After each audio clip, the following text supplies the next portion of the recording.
7-6. I'd like to call the Beaufort County Board of Commissioners February board meeting to order. And at this time, I'll ask Commissioner Langley to do the invocation and Commissioner Evans to do the pledge. Let us pray. Oh Lord our God, we are grateful and thankful for the opportunity to assemble ourselves together on this evening. Father, we just simply pray that you will order our steps and direct our hearts and minds to do what's best for your people. In Jesus' name we pray. Amen. Amen. Please join us in the pledge. I pledge Allegiance to the flag of the United States of America and to the republic for which it stands, one nation, under God, indivisible, with liberty and justice for all.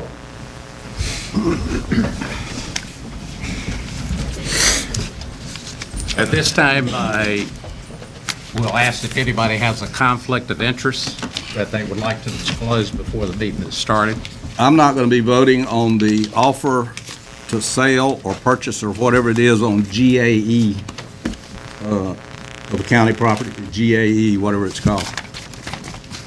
Okay. Anyone else? All right. Item number D, the approval of the agenda. One request that I've had is to move item number 7 up to number 1 under items for discussion.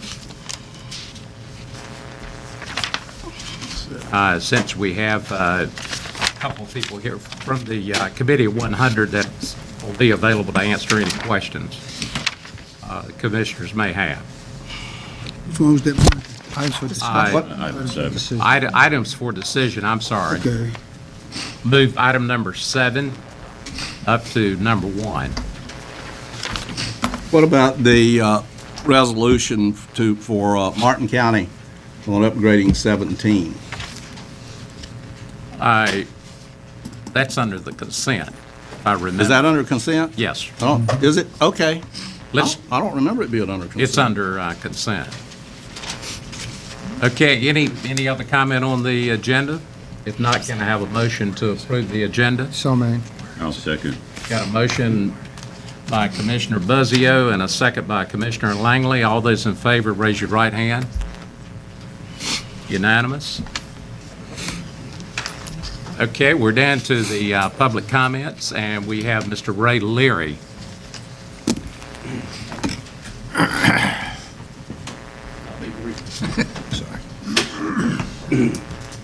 Good afternoon. My name is Ray Leary, representing the Citizens for Better Government Commissioners. Beaufort County EMS. A rollout of countywide paramedic level service has not been friendly to taxpayers. A few points. White Oak EMS service in the eastern end of Beaufort County was terminated by White Oak because, as we understand, the county failed to work out an agreement that all could live with, much as we're seeing with the city of Washington. Beaufort County served notice to Chocowinity EMS their contract will not be renewed.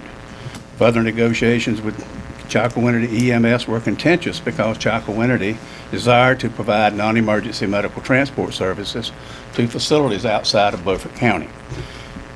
Chocowinity and the county eventually reached an agreement to continue to provide EMS service. Chocowinity EMS came back to the board requesting a franchise for non-emergency transport, proclaiming that without such an arrangement, EMS and Chocowinity could not survive financially. The board advanced to Chocowinity the contracted EMS tax revenue and a franchise for non-emergency services, which they were asking for 6 months. The county has taken the responsibility of providing EMS to the eastern end of Beaufort County and purchased 2 ambulances from White Oak. The county then floated a plan to take over all EMS service based on a consultant's recommendation, including the city of Washington, which would allow for centralized billing. A joint committee was established to work on this. The city of Washington and Beaufort County have been in joint discussions for several months over how to best provide EMS service to Washington Township, which the city has been providing under contract to the county. This impasse continues as we speak with no acceptable resolution on the table, although I do see something on the agenda for it tonight. Both parties do agree that if the city stops providing EMS to Washington Township, both parties will suffer financially. There is no data available to this board suggesting countywide paramedic level service has now or will in the future improve emergency medical care in Beaufort County. There are, however, studies by the World Health Organization that reviewed the literature and found no conclusive benefit to paramedic service. Ad valorem taxes were increased in 2016, 3.8%. The solid waste fee was increased 61%. The water rates were increased 3%, and the EMS taxes were increased in some districts. Even with this tax and fee increases, the general fund was tapped to balance the 16-17 budget as it was with the 15-16 budget. Beaufort County continues to be ranked by the North Carolina Department of Commerce as a Tier 1 county. The taxpayers in Beaufort County need relief, and one place to start is using data to formulate delivery of EMS. Continuation budgeting can serve only to increase the spending in the 17-18 budget. The EMS cost curve is headed in the wrong direction. The citizens of Beaufort County have no voice in the level of EMS provided. This whole mess was created by this board. It is time to ask the voters and taxpayers what they desire and how much they are willing to pay for what they desire. Thank you.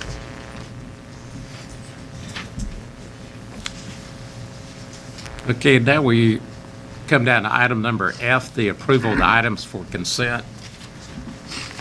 Mr. Chairman. Yes, sir. Before you get into that, the clerk has advised me that the Martin County resolution for the upgrading of US 17 is not in the consent agenda. Okay. So we need to, I want it put on the agenda somewhere.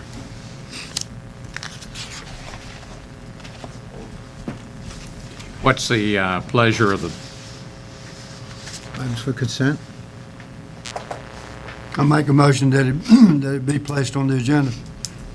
okay, we got a motion by Commissioner Brown. Second it. Got a second by Commissioner Buzzio. Clarification, that's moving to items for decision, is that? Well, I mean, it can go under items for consent, you know, but wherever the board wants it is fine with me. I think we ought to put it under consent. Okay. Make the motion. All right, we put it under consent. All right with me. All those in favor of the motion, raise your right hand. Unanimous. Okay, now can we approve the, all of the items for consent? So moved. Got a motion Second. by Commissioner Buzzio and a second by Commissioner Brown. All those in favor of the motion, raise your right hand. All those opposed, 6-1. No, Okay, you got me positive. yes. Okay. There was one opposed, right? We need this. Okay. All right, we're down to items for presentation. The Foundation Forward presentation. Ron Lewis, First Lieutenant, United States Marine Corps, retired. Did I get it right? No, yes, sir. You got it right from the material, but I'm a retired county manager, but I was a lieutenant in the Marine Corps. Glad we got that clarified. Thank you. As a retired county manager, I want to talk just for a second about what a fine county manager that you have. You know, those of us that are aging out have gotten to the point to where we can't function any longer in that stressful position. It's good to know that we have young people, that we have youngsters that are very qualified, highly trained, and very motivated to be great county managers. And you have one of the best. Anyone been to the Archives building in Washington? Got one hand here? I got a head nodding over here. The Archives building in, I bet you saw the movie The National Treasure, where the Declaration of Independence was stolen. That was the Archives building. That's it there. Well, you enter through these big doors and suddenly open up into an area. And once you get in there, there's no hurry. You can take your time and look at everything. The Declaration of Independence is on the left, the 4 pages of the Constitution in the middle. Light switch. Thanks. Thank you. And the Bill of Rights is on the right. That's the view from above. They're in pretty bad shape, but they're in disrepair, and of course time is taking its toll on them. The worst one is the Bill of Rights. You can hardly read it now. But the good thing about it is once you get there, you can take all the time you want to peruse those. Again, the Declaration of Independence on the left, 4 pages of the Constitution in the middle, and the Bill of Rights is on the right. That's what it looks like on the outside of the Archives building. The Founding Fathers were big on education, especially 2 of them, Thomas Jefferson and Benjamin Franklin. Old Ben was the senior statesman of the Founding Fathers. He did a lot of things, but the thing that's most important for us to remember historically is he was the sage. In other words, if those youngsters got stumped on a problem they didn't know how to solve, they would go to old Ben and he would solve the problem. So he was the sage of the group. And of course, Thomas Jefferson was the 3rd president of the United States. They were big on the 3 stages of education, the primary level, the secondary level, and the 3rd level. It's not very different from what we have today. And they were big on civics and government, as you might realize.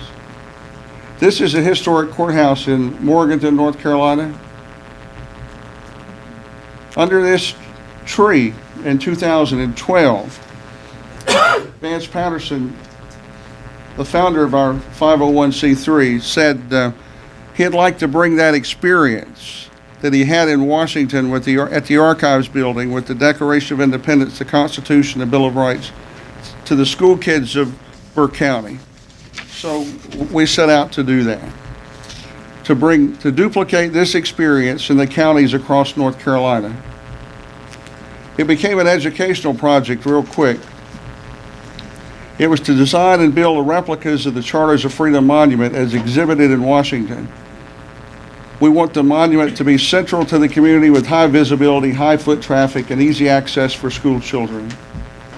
There'll be 3 documents displayed just as they are in the Archives building. Then we started to build it. And boy, have we learned a lot since that time. We started out really not knowing what we were doing. But as we continue to build them, we learn much better how to do it. We go down 3 feet subsurface and pour reinforced concrete. One of the gentlemen that works with us said that he could run an M1 tank into that and it wouldn't budge. But we intend for it to stay there. That's what the form looks like once it's poured. We commissioned an artist to do a rendition of something that would represent the Charters of Freedom.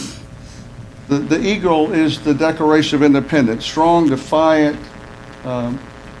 The stars above represent the articles of the Constitution. The stars below represent the Bill of Rights. That's what it looks like before the documents go into it. There's a time capsule in the back that we would like for you folks to put in there what you would like to have put in there.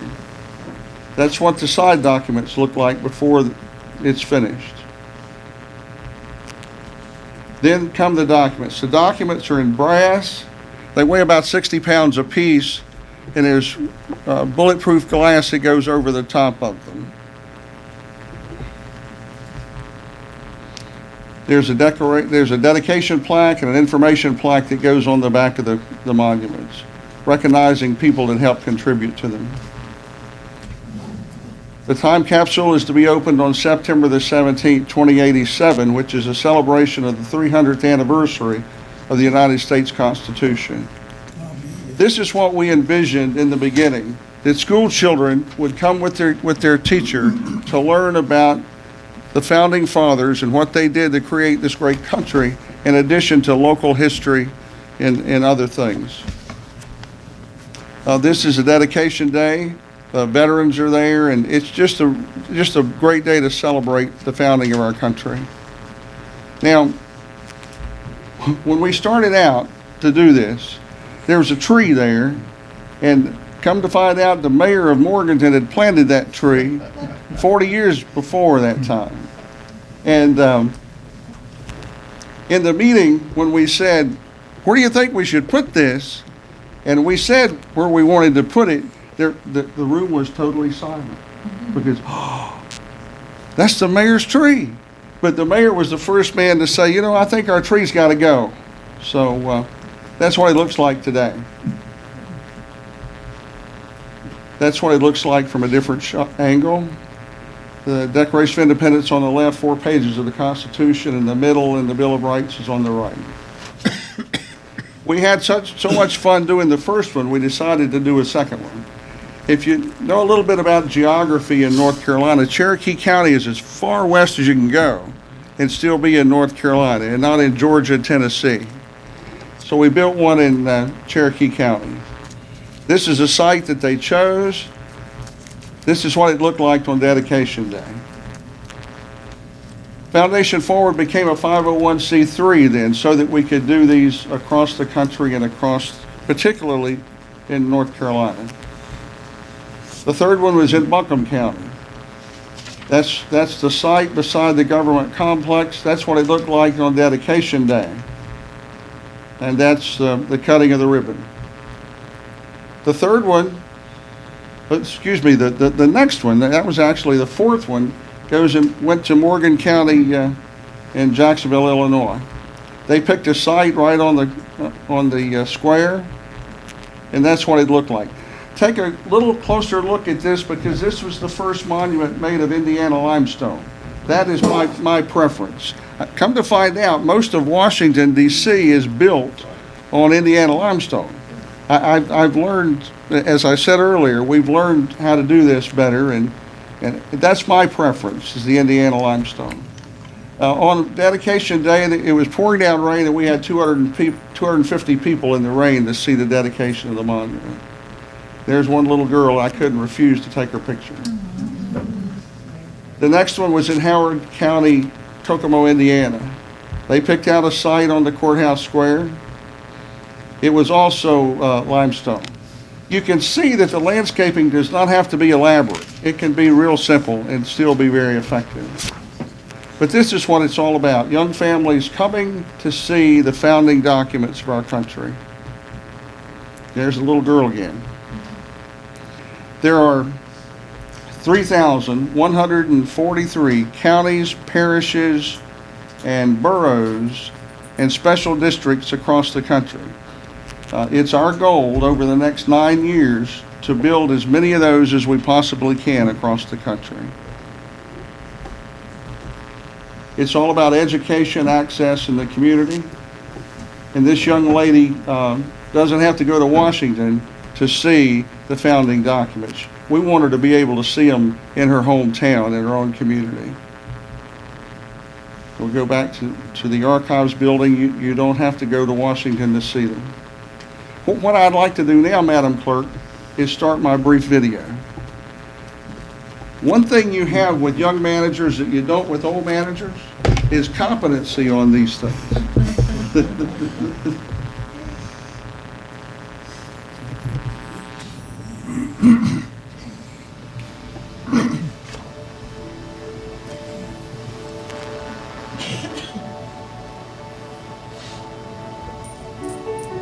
Unfortunately, a lot of people don't get to go to Washington, D.C. and see our founding documents. So many people that I talk to don't know what the Charters of Freedom are. When we explain, they say, oh, yeah, I've heard about those. It's very important that the students not only know about the history, but why they should take pride in these documents. Back in 2011, my wife and I were up in Washington, D.C., visiting with some congressmen and some of the organizations up there. We had some free time, so we decided to go over to the National Archives. You walk through these big bronze gates into this rotunda, and there are the founding documents over on the other side of the room. These are known as your Charters of Freedom. The first time I saw the Declaration of Independence, something our founding fathers had actually penned, and saw their signatures, Thomas Jefferson, Benjamin Franklin, John Adams, Rutledge, and the others, I just got goosebumps. I remember the thought came to me, what if I could duplicate the experience I had up in Washington, the first time we saw the Charters of Freedom? What if I could bring that experience back to the citizens of Burke County?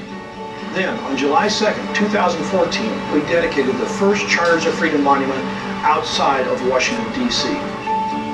From an educational standpoint, for our children to actually see it within their home counties, be able to touch it, feel it, and view it, it's a huge deal for veterans as well as for our children. Imagine, if you will, third and fourth grade school teachers bringing their classes here for annual field trips to learn a little about the documents, a little about our government, our founding fathers, and also about state and local history while they're here. I think with the educational system, teachers and educators are sometimes limited by the materials and just time. So to be able to provide teachers with the educational materials that they can use to kind of focus their visits to these sites, that's exciting to me. When they talk of their charters of freedom in their hometown, remembering that their fourth grade school teacher took them down and taught them about the Constitution, the Bill of Rights, and the Declaration of Independence. We're in the beginning of what could be a massive re-education of our founding principles. Our goal as a foundation is to set monuments in as many communities as possible over the next 9 years, to provide access to our founding documents in the communities so the children and the people of these communities don't have to go all the way to Washington, D.C. to experience these documents in a proper setting. That they will no longer talk about the Constitution and Bill of Rights in Washington. They'll be talking about their Constitution and their Bill of Rights, the ones they grew up with, right in their home community. Thanks. I get my thumb wrong.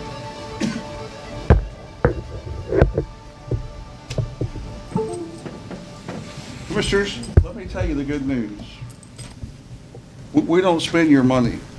Want to hit the lights? We don't spend the county's money. The first thing I do is ask the county manager and Mr. Chairman, you and the board, where do you want me to open up the bank account? And I put $1,000 in a local bank to start our program. Then we like to have someone that's willing to be a local contact for us, that knows the people and can help me run the campaign here in your county. I promise you, as the treasurer of the corporation, every dollar that's collected in Beaufort County stays in Beaufort County. We don't commingle money whatsoever. And I can swear to that. Vance Patterson is a manufacturer of a well-to-do businessman. He pays me for my time and my travel and that kind of stuff.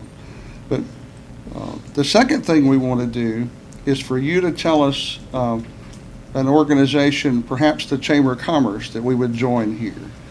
They normally have rates, special rates for private nonprofits. It costs us $150 or something like that. And we begin to work with the business community. I would guess that within 60 to 90 days, we would have sufficient funds in hand to build the monument. Now, the foundation takes no cut out of that, 100%. In other words, we don't make a profit. We don't make money off the monuments. The only money that's used is what it takes to buy the materials to build the monument. We'll use local contractors. As a retired county manager, I've asked Vance Patterson at least a dozen times to let me spend the county's money. And every time he says, no, Ron, we're not going to do that. He has let me use some in-kind services. If you have a department that has a backhoe, will help us dig the footing, he lets us do that. If you have a local brick mason who wants to donate his time, then we'll accept that. But we will not take dollars out of your general fund budget or any of your budgets to pay for the monument. It's all public. It's all private money, not public money.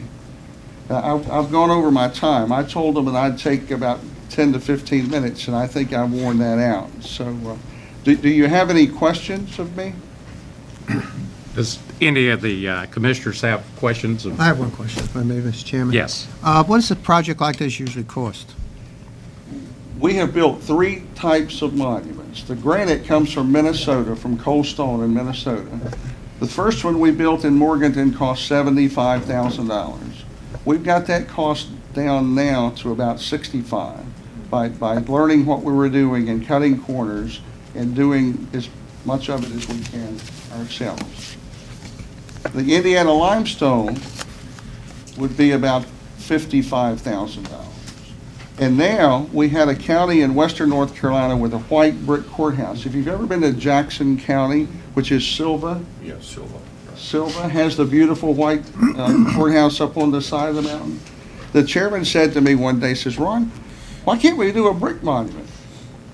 I said, okay, let's do a brick monument. So we can build that brick monument for about $25,000. So those are the three options, Commissioner. It would be granite from Minnesota, Indiana limestone, or brick. And you can see the cost variance there. Any other questions? Yes. Mr. Lewis, I really do appreciate you coming tonight and talking to us about this project. It's something that I found talking to your folks about 2 years ago at one of our workshops. Yes, sir. And in fact, I'm the one that called you and Yes, sir. asked you to come and give us this information. I've also talked to the city, the city manager and some of the board members, and they've got a place that we can put your monument. Very good. And I guess all we need now is to raise the money. Yes, sir. I told Brian before the meeting, when we got 2 seconds to talk, just before the meeting started, and I said, if there's a prettier county in North Carolina, I haven't seen it. And I think I've been to all of them. I think at one time or another, I've visited all 100 counties. But you have a beautiful county, and with the history that's here in your community, I can't think of a better place to put the Charters of Freedom than in your beautiful county. Thank you. Any other comments or questions?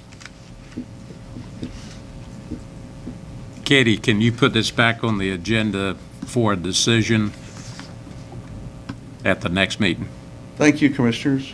Thank you very I've much. got to decide if I'm going to drive 5 hours home or stop in Raleigh tonight. So have a Spend good the evening. night in Beaufort County. Get up early. It's a lot prettier. Thank you. Thank you. Thank you. Okay, next item is the Beaufort County Nursing Home Adult Care Community Advisory Committee Annual Report. Laura? Thank you. Thank you. Good evening. I'm Laura Jett. I am the Regional Long-Term Care Ombudsman. I did take that position in August of this year, so I'm fairly new to the position. But what you have before you tonight is our annual report, which spans September 2015, or October 2015 through September 2016. So what I wanted to do tonight is just highlight some of the items in the report and let you know how our committee is doing. I appreciate the new member that was appointed this evening to our committee.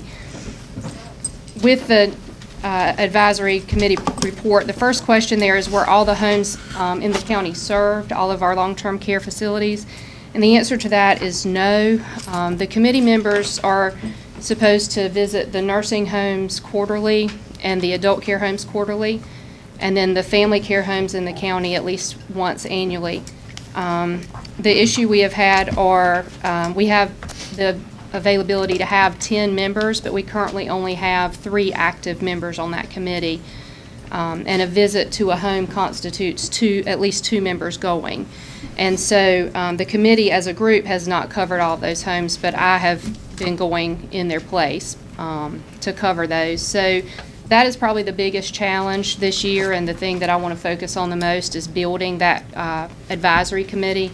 Again, we had 4 when this was written, but we've had 1 step down since then due to health issues.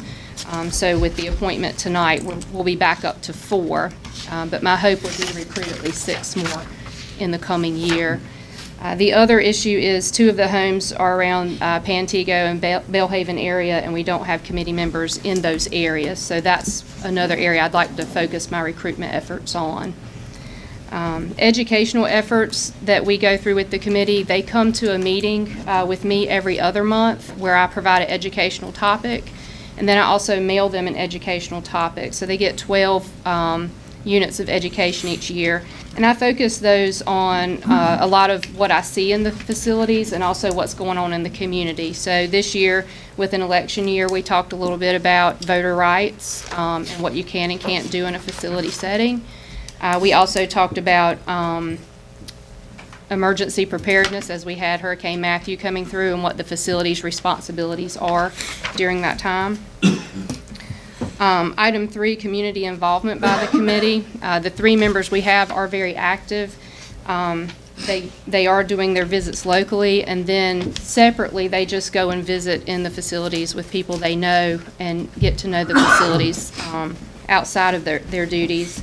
They also are involved in the Alzheimer's Walk each year, in senior center activities, and then their local church groups. So they are very involved in the community. As far as problems encountered by the committee, again, it really comes down to manpower right now, having enough on the committee to adequately cover the facilities.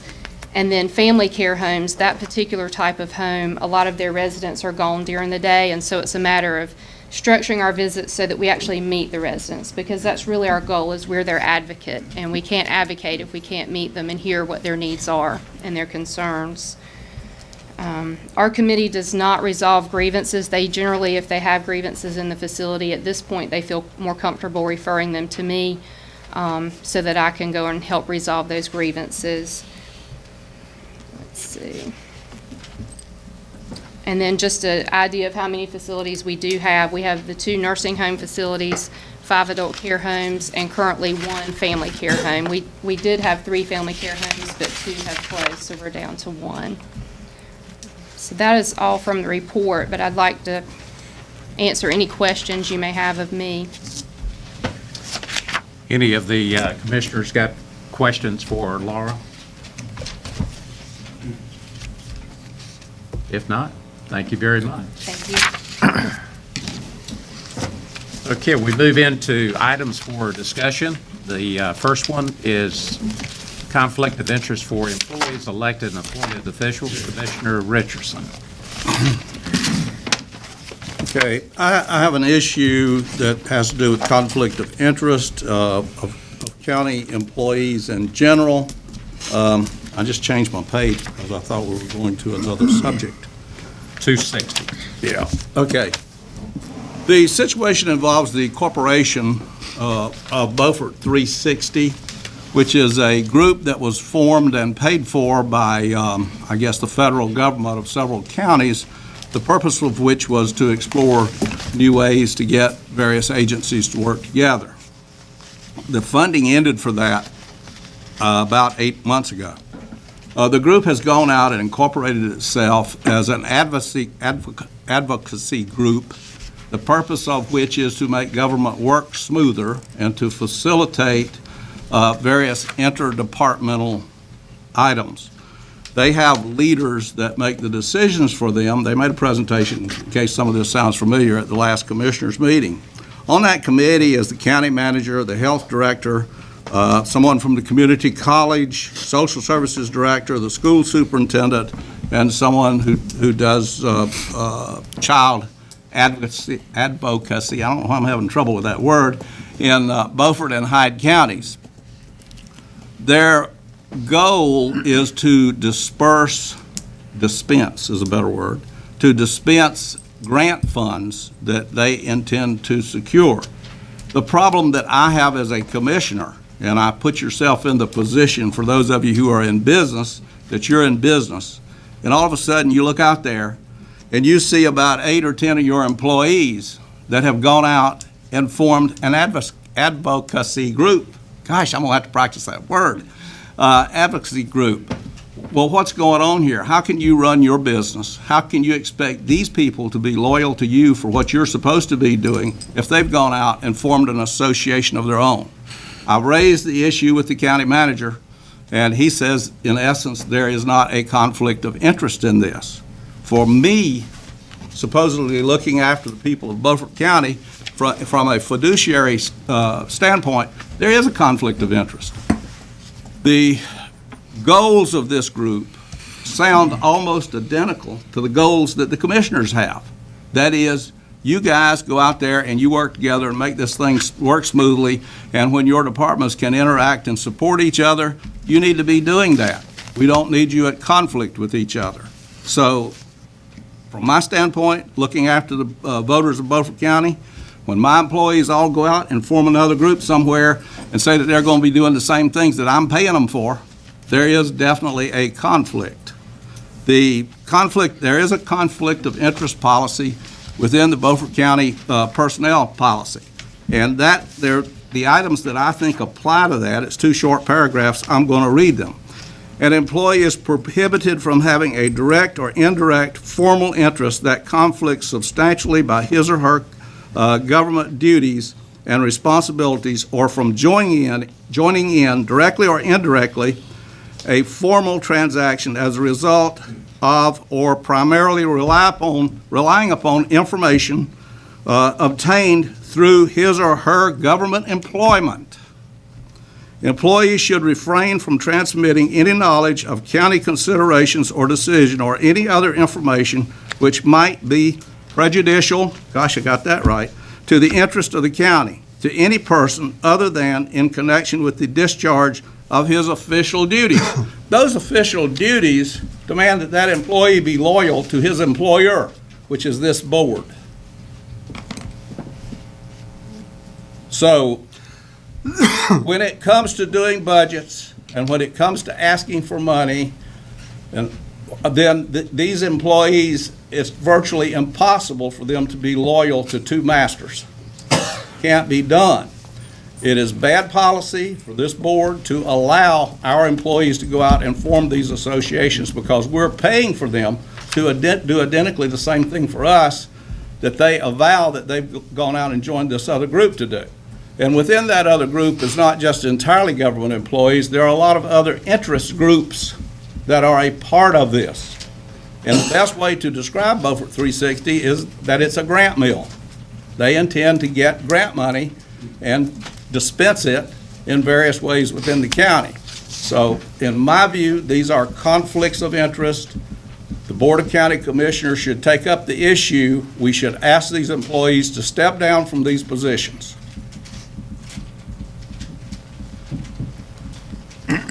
Are you finished? Yes. Okay. Any comments from any commissioner? I have a number of comments. Go ahead, Mr. Chairman. Commissioner Buzzy. Thank you, Mr. Chairman. There was an interesting article in the paper recently about Beaufort County 360 and the function it performs.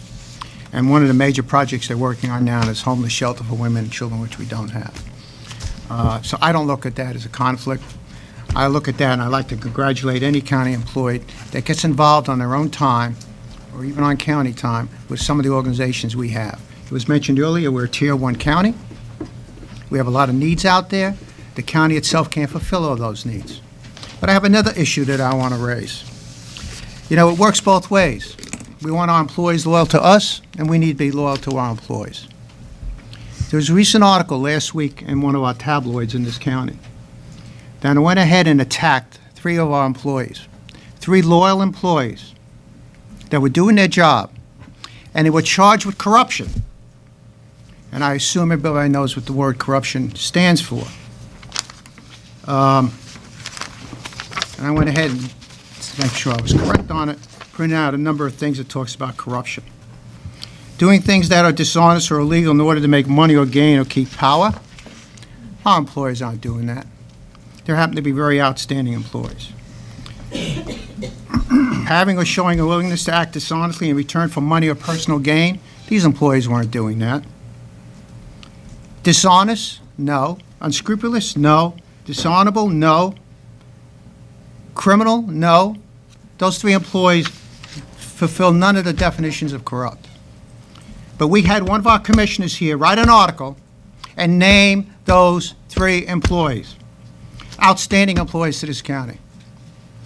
If we should be talking about conflicts, I know what a conflict is. And that commissioner, using their position to attack our employees, it's sad, it's unprofessional, it's unwarranted, it's libelous, it's degrading.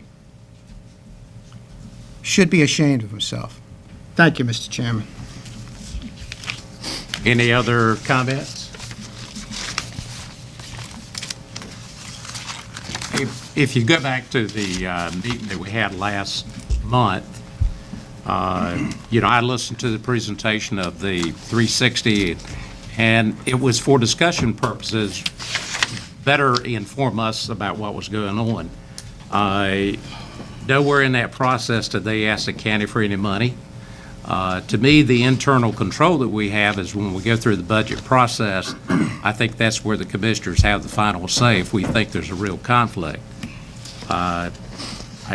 Personally, looking at the conflict and based on my training in the School of Government, unless there's money going directly into the employee's checking account, I don't think there's a conflict.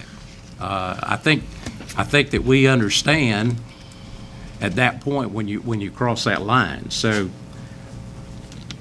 I don't have any problems as a commissioner with employees working together in a group to try to make our community a better place. To me, it's an exchange of ideas.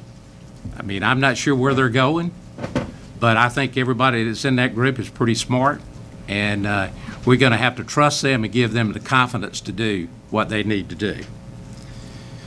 Okay. Item number 2.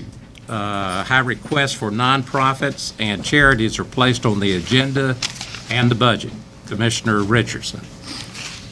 I would ask the county manager to explain to us the rules for how we go about accepting requests for grants for what I characterize as charity within the budget process. Within the budget process, the way it's set up and the way we did it last year and the way I've always done it is that if you have an item that is currently in the budget, if you have an organization, an outside organization, say for example, anybody pick one that you fund. You fund Eagles Wings, I believe. So Eagles Wings was in the budget for the last umpteen years. When we came in last year, we said it was getting, and I'll just throw a number, I don't know, $1,000, $2,000. So we put that in the continuation budget and show that that's what the board has consistently put in. If there's additional money requested, then we put that in as a service expansion. If a new organization comes in that was not previously funded in a prior year, they go into a service expansion role. All the service expansions go to the board individually for them to look at, discuss, and decide whether you want to put money in there or not. You also have the option as you go through the budget workshops to delete or take out existing funds that you have. That's the way your budget process works. What kind of documents do they submit? Just a letter requesting the money? Yes, sir. We receive from them a budget document that they show us their budget, where they receive their funding from, how much they're expecting from us, because obviously that is something that you would want to know if someone said, I want $50,000 from Beaufort County, and you said, well, how much money are you putting into it, or where are you getting your other money? They say none, and I'm spending it all on my salary. Then you'd say, well, obviously we don't want to fund that. So we ask for that information. We also ask for their financials, and all that information is provided. Well, what raises this issue is, for me, we're going into the budget, and that's why it's brought up at this particular time. We're going to the budget process. There's no doubt over the years that commissioners have given charity to their favorite charities. And this is a problem because we give quite a bit of money doing this. And I'm hoping that in this budget this year that we're going to be looking at reducing the amount of charity that we give away simply because it's tax money. Any member of the public that's paying taxes can give to charity as much as they want to give. It's not up to me as a county commissioner to use the police power of the state to take your money and then to give it to my favorite charity. That's not the way this should work. And this is an issue with me. It's been an issue as long as I've been a commissioner. Government should not be in the charity business, but we are in the charity business to something at least $200,000 a year, maybe more than that. That's a lot of money for hardworking people in Beaufort County for us to take their money by force and then decide who our good buddies are that we're going to give that money to. Not that these are not worthy causes that we're talking about. They are. but we don't need to twist arms, forcibly take people's money and give it to charities. So I will be working on that real hard during this particular budget that's coming up. Brian?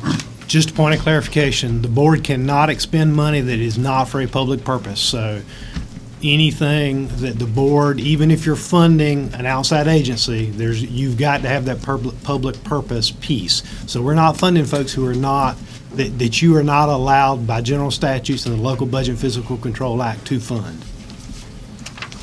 As far as the process is concerned, I think for the public to understand, since this is televised, as we go into the budget process, if you want to be considered in the budget, then you need to be calling the county manager's office or the chief financial officer and asking Anita or Brian for an application form. Mr. Chairman, if I Yes, may, sir. do a little advertising for the charity group. The local government officials at the Local Government Commission say that the public purpose definition is broken, that the way the public purpose definition is used, it covers virtually everything, everywhere. There are no exceptions.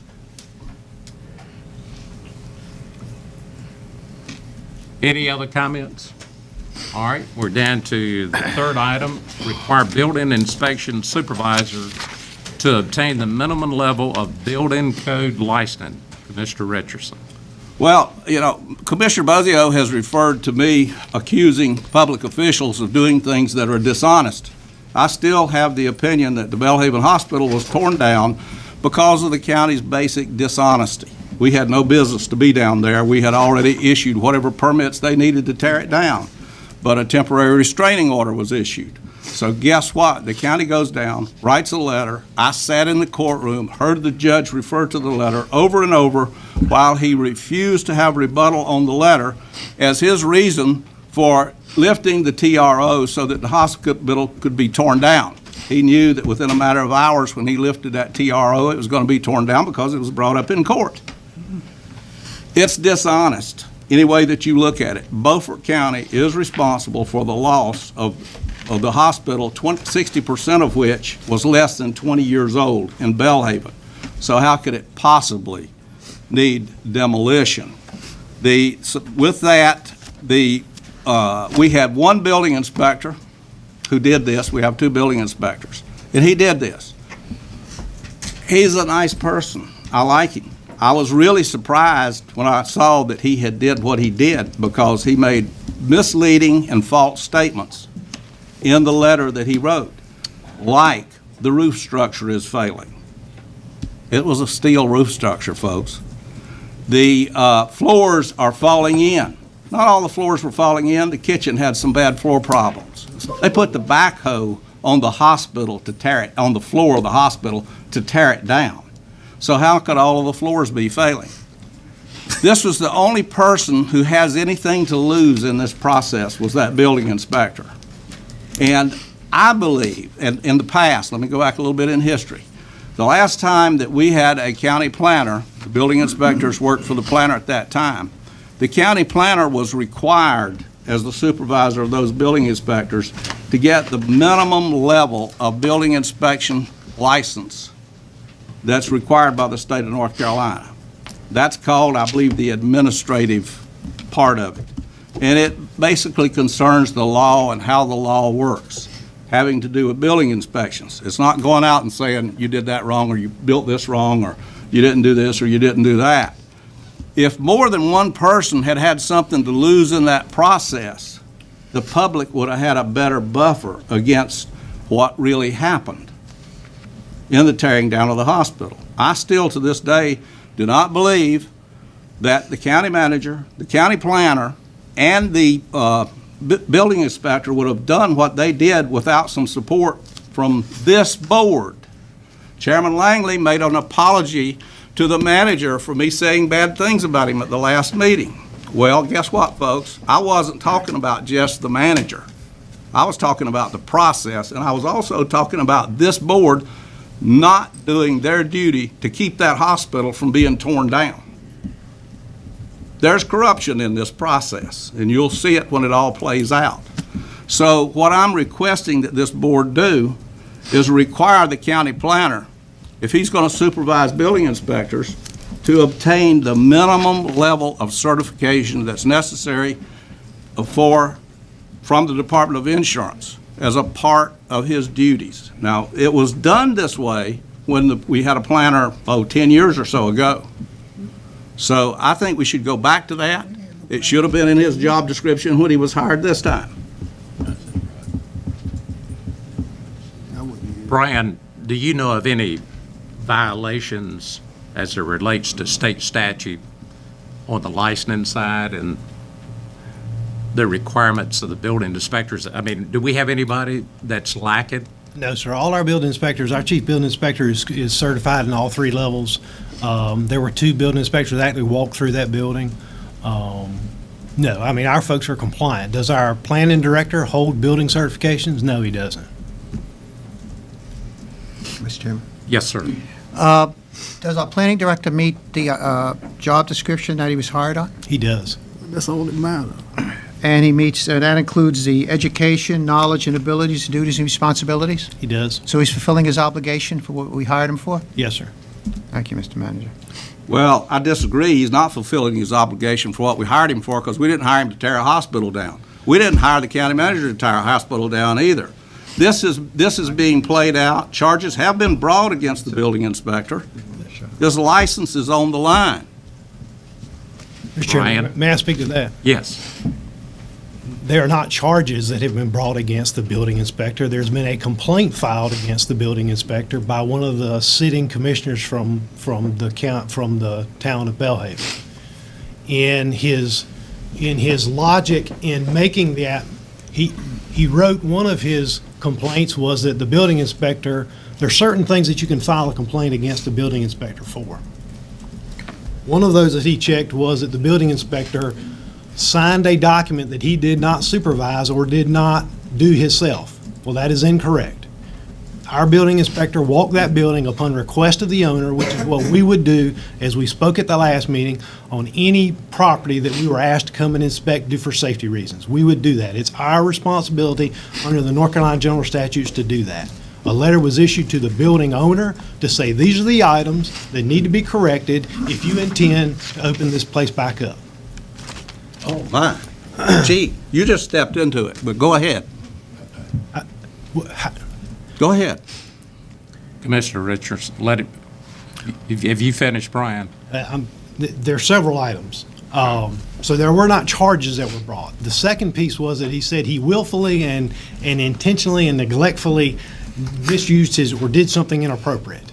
He was doing his job, which is what he's required to do. When we get a complaint from an adjacent property owner, if we get a complaint from a tenant who lives in a property, then we have an obligation to go and review that and issue a notice to say, these are the things you need to correct before you can get back in that building. And I think that will play out. We are going through that process right now. And in fact, the documentation that the person who complained sent to the state was a copy of Commissioner Richardson's column out of his newspaper. So we have spent the last couple of weeks, myself, the county attorney, and several of our folks, a good 10 hours worth replying to that. So we have done what we are supposed to do, and our employees have done their job as we talked about earlier. I know Commissioner Richardson doesn't believe that.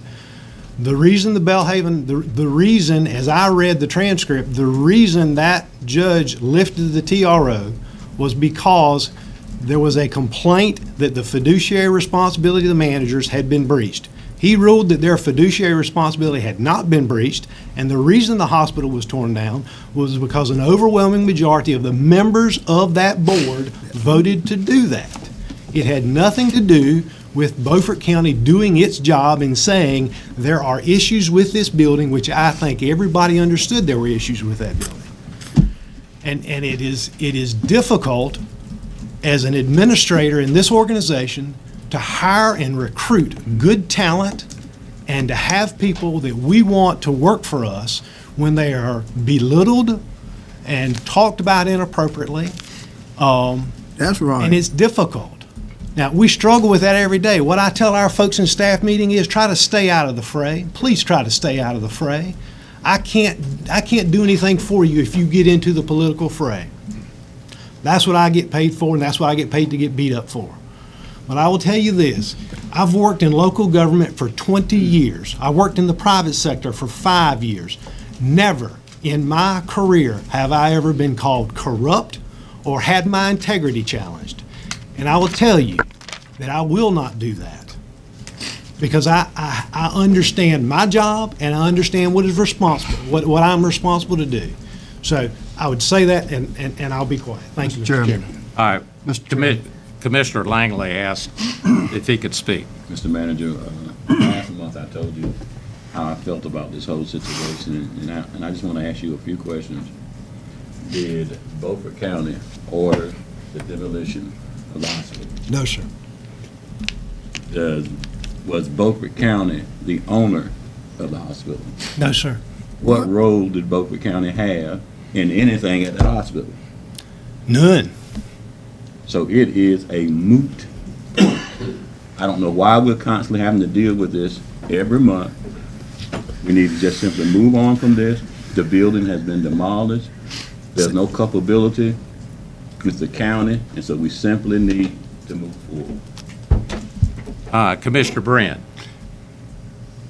As I said last week, last month's meeting, I took a tour of the hospital by the request of the LLC, just so I could see what kind of situation it was in. Floors were wet, holes in the floors.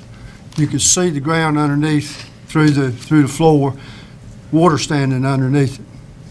There was leaks in the roof, and the kitchen floor completely collapsed. And I'm going to be perfectly honest with you, I'm getting a little fed up with Commissioner Richardson beating up on staff. If he's got anything to say to staff, he needs to say it in private instead of out in public. I don't like it. None of the commissioners like it. I can't make a motion. And I know you don't care. But that man sitting right over there is the best manager this county's ever had. And you try to belittle him every meeting. You try to do that. He needs to straighten up. Oh, he don't need to straighten up. He's doing his daggone job, Hood. Well, And I'll tell you, I'm sick and fed up with it. Mr. Guys, Chairman, I guys. want a final statement. Anybody else have anything to say?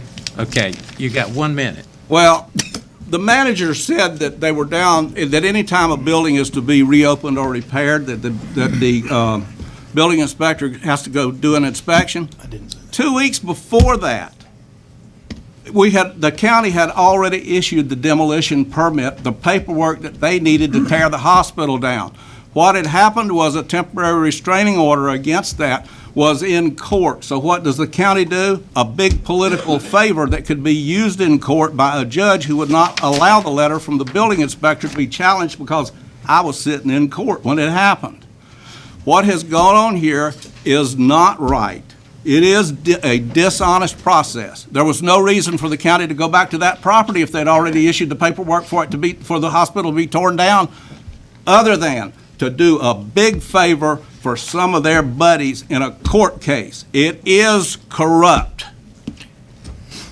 Mr. Chairman, Yes. those comments weren't, you should be censored. And you're lucky I can't make a motion because we're having a discussion here. But these continual attacks have to stop. This board and our county employees had nothing to do with the tearing down. You heard the county manager. It was done Ron, because you're in outer space. you filed a TRO based upon mismanagement, and the judge threw it out. Thank you, Mr. Chairman. I'm going to have the final comment. And this is a question for our county manager. Brian, did any time during this process did I call you and tell you to send a building inspector down there? No, sir. Let's just clear the air. That's one of the acquisitions that's out there. We're going to move on into items for decision. And Martin? Thank you. You're gonna introduce the your backup group? Yes. Okay. Mr. Mr. Dick Barber, who is the president of the Committee of 100, and he'll be available to answer questions through the presentation if necessary.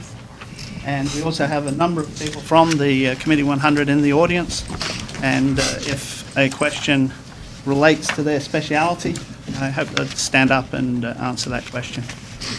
So I come before you tonight on behalf of the Beaufort County Economic Development Advisory Board to request that Beaufort County partner with the Committee of 100 to construct on site number 2 in the Washington Beaufort County Industrial Park an industrial-ready building.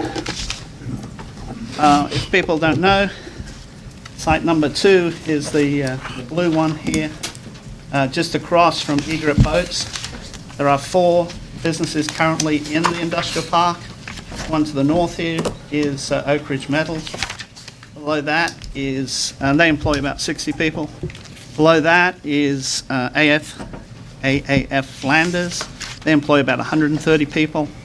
On the red piece to the on the curve there is Ruff Brothers, and they employ about 30 people. And then next to us at the Skills Center is Egret Boats that employs about 12 people. Looking at the site in more detail, so this is the blue site that you were looking at. We're looking basically at about 5.507 acres of land. As you can see, it'll face onto Page Road with parking in the front and truck docks on the side. The building is expandable to the rear or to the west by another 22,500 feet, which is what the building is. And then it could flip again and be made into a 90,000 square foot building. That size, from about 20,000 to 90,000, is a majority of the prospects that I see. So the proposal itself, moving on, is that the Beaufort County purchases the City of Washington's 45% interest in site number 2 at about $7,000 per acre, which would equal $17,347.05. This is permissible under North Carolina General Statute 160A-274. Beaufort County would then contribute the site, the total site, which would be a value of about $38,549 to the Committee of 100 for a share of the building sale proceeds or lease revenues. Beaufort County would also reimburse the Committee of 100 for interest, legal, marketing, and maintenance costs up to $77,653, but not to be more than $35,000 per year. As the building development costs will be about $1 million, the $116,202 contribution by the county would represent about 11.62% of that price. Thus, the county then the county would receive 11.62% of the net profits from the proceeds of the building or any rental income that the building creates from the Committee 100. Committee 100 will contribute 20% of the development costs, or $200,000, and the Committee of 100 will finance the remaining costs and guarantee any loan that they take out. The exposure for Beaufort County will not go beyond the $116,202, and will have final approval in determining the fair market price of any sale of the property. As I said, the building is 22,500 square feet, and unlike many shell buildings, we will actually put, the Committee 100 will put the floor in the building and have it in shape that the space could be leased for warehouse. So there could be some immediate revenue given the shortage of space in the community. So why we're looking at creating some more space in Beaufort County? Basically, there's a lack of availability of buildings in Beaufort County, both for entrepreneurs and industrial prospects looking to invest in the county and create jobs. Of the 90 proposals that I've put out since I started in September 2014, 48% of those, just a little less than half of them, have been for this sized building, from the 20 to 90,000 square feet. Currently, I have 7 leads in the pipeline that are planning to expand or are looking for similar facilities to those of the proposed building. Also, I've been sending out a lot of plans like this to companies that basically I say, come here and look what we might be able to build for you. Without it being built, there is actually, this is what we have. There's been no testing, say, of the land. There's permits from the city and others that would need to be received. So in terms of construction costs, companies see, hey, that's probably going to take me about 6 months. And they perceive that as risk. Not only risk in time, but also risk what if they find something in the ground. By creating the shell building, all that permitting, all that investigation will be done beforehand, and typically saving about 6 months in terms of constructing a building.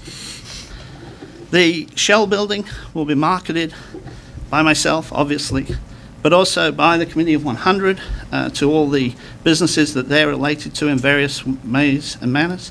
The Northeast Alliance Partnership, which we give $40,000 a year to market Beaufort County. Electricities, which provides through the City of Washington the electricity to this site.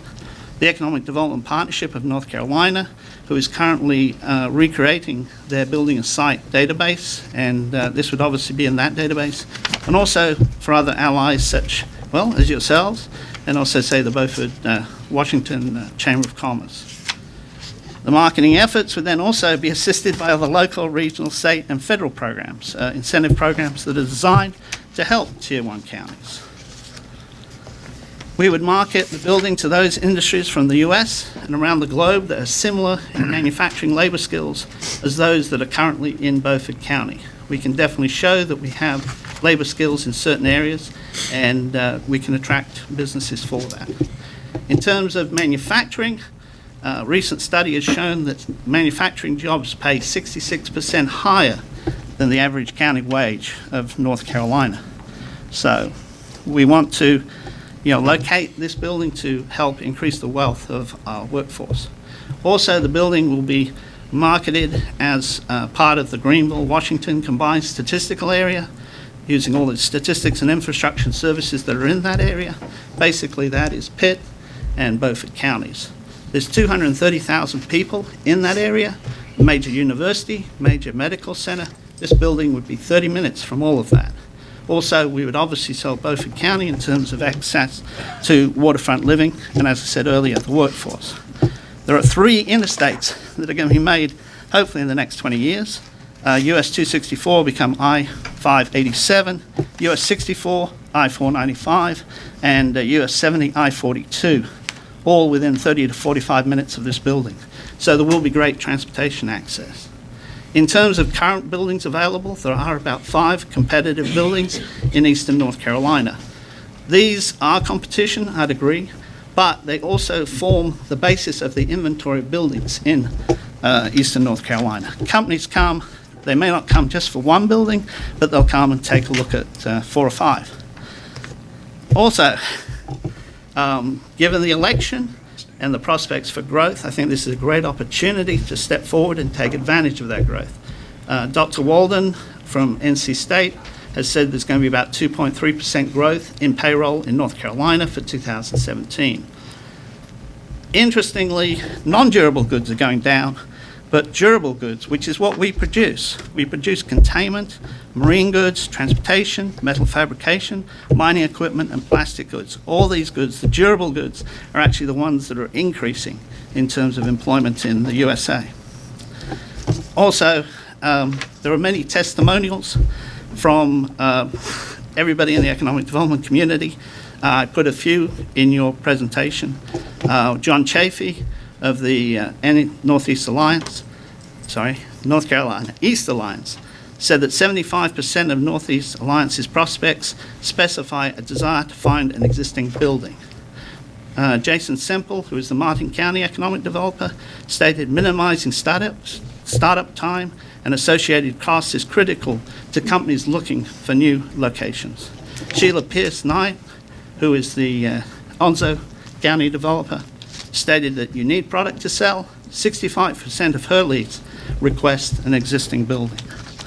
So, for all that information and reasoning, I'd love the County Board of Commissioners to pass a motion in support of the Beaufort County Economic Development Advisory Board's recommendation to accept the proposal for Beaufort County to partner with Beaufort County Committee of 100 to construct on site number 2 a 22,000 square foot shell building, and to allow the chairman to sign all necessary documents associated with this proposal. Mr. Chairman, Yes, I'd like to ask some questions before you get to a motion. go right ahead. Number one, the county would share in this.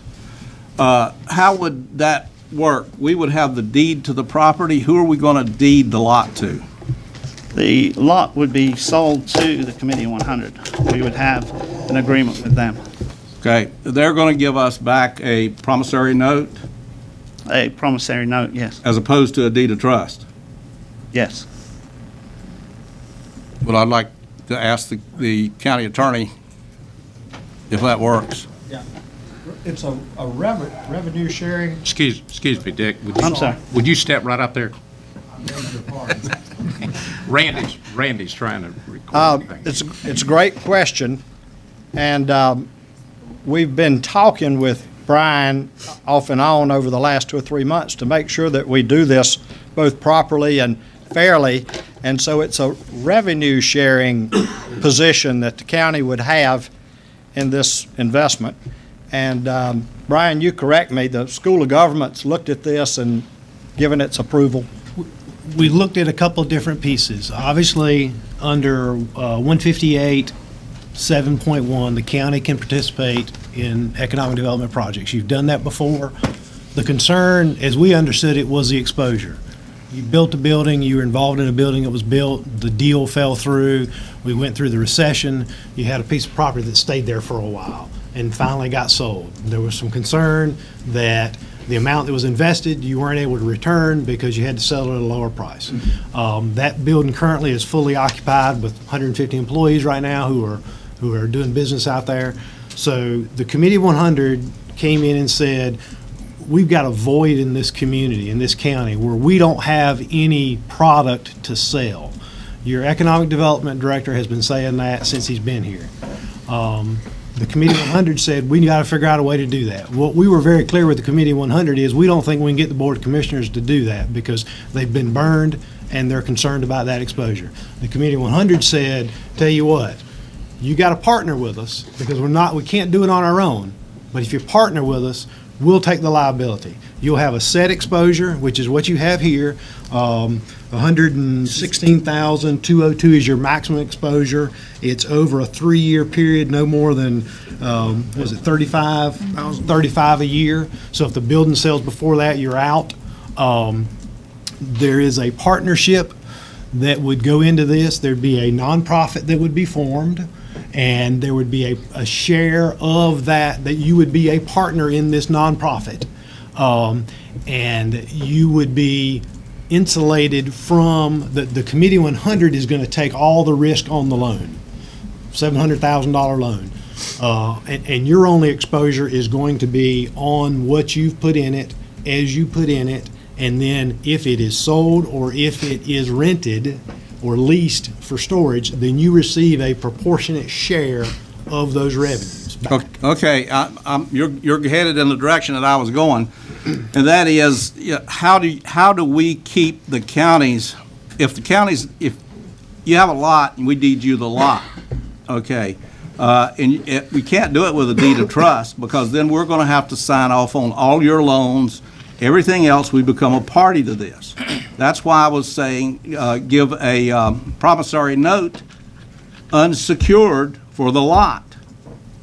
Then you put that into the partnership, and the county's fingerprints nor the county's liability is on the deed of trust.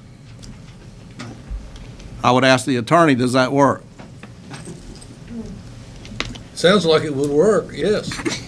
I don't know that that's exactly what they've come up with. If it's not what they've, excuse me. Got approval. If it's not what they've come up with, then somebody needs to tell us now.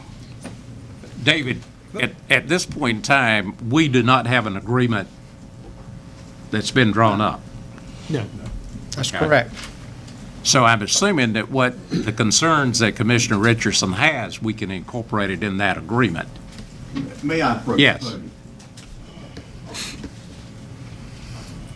For the record, I'm Jim Chestnut, Chairman of the Committee of 100, and we have heard and observed for so long that our economic development manager is going to market with nothing to sell.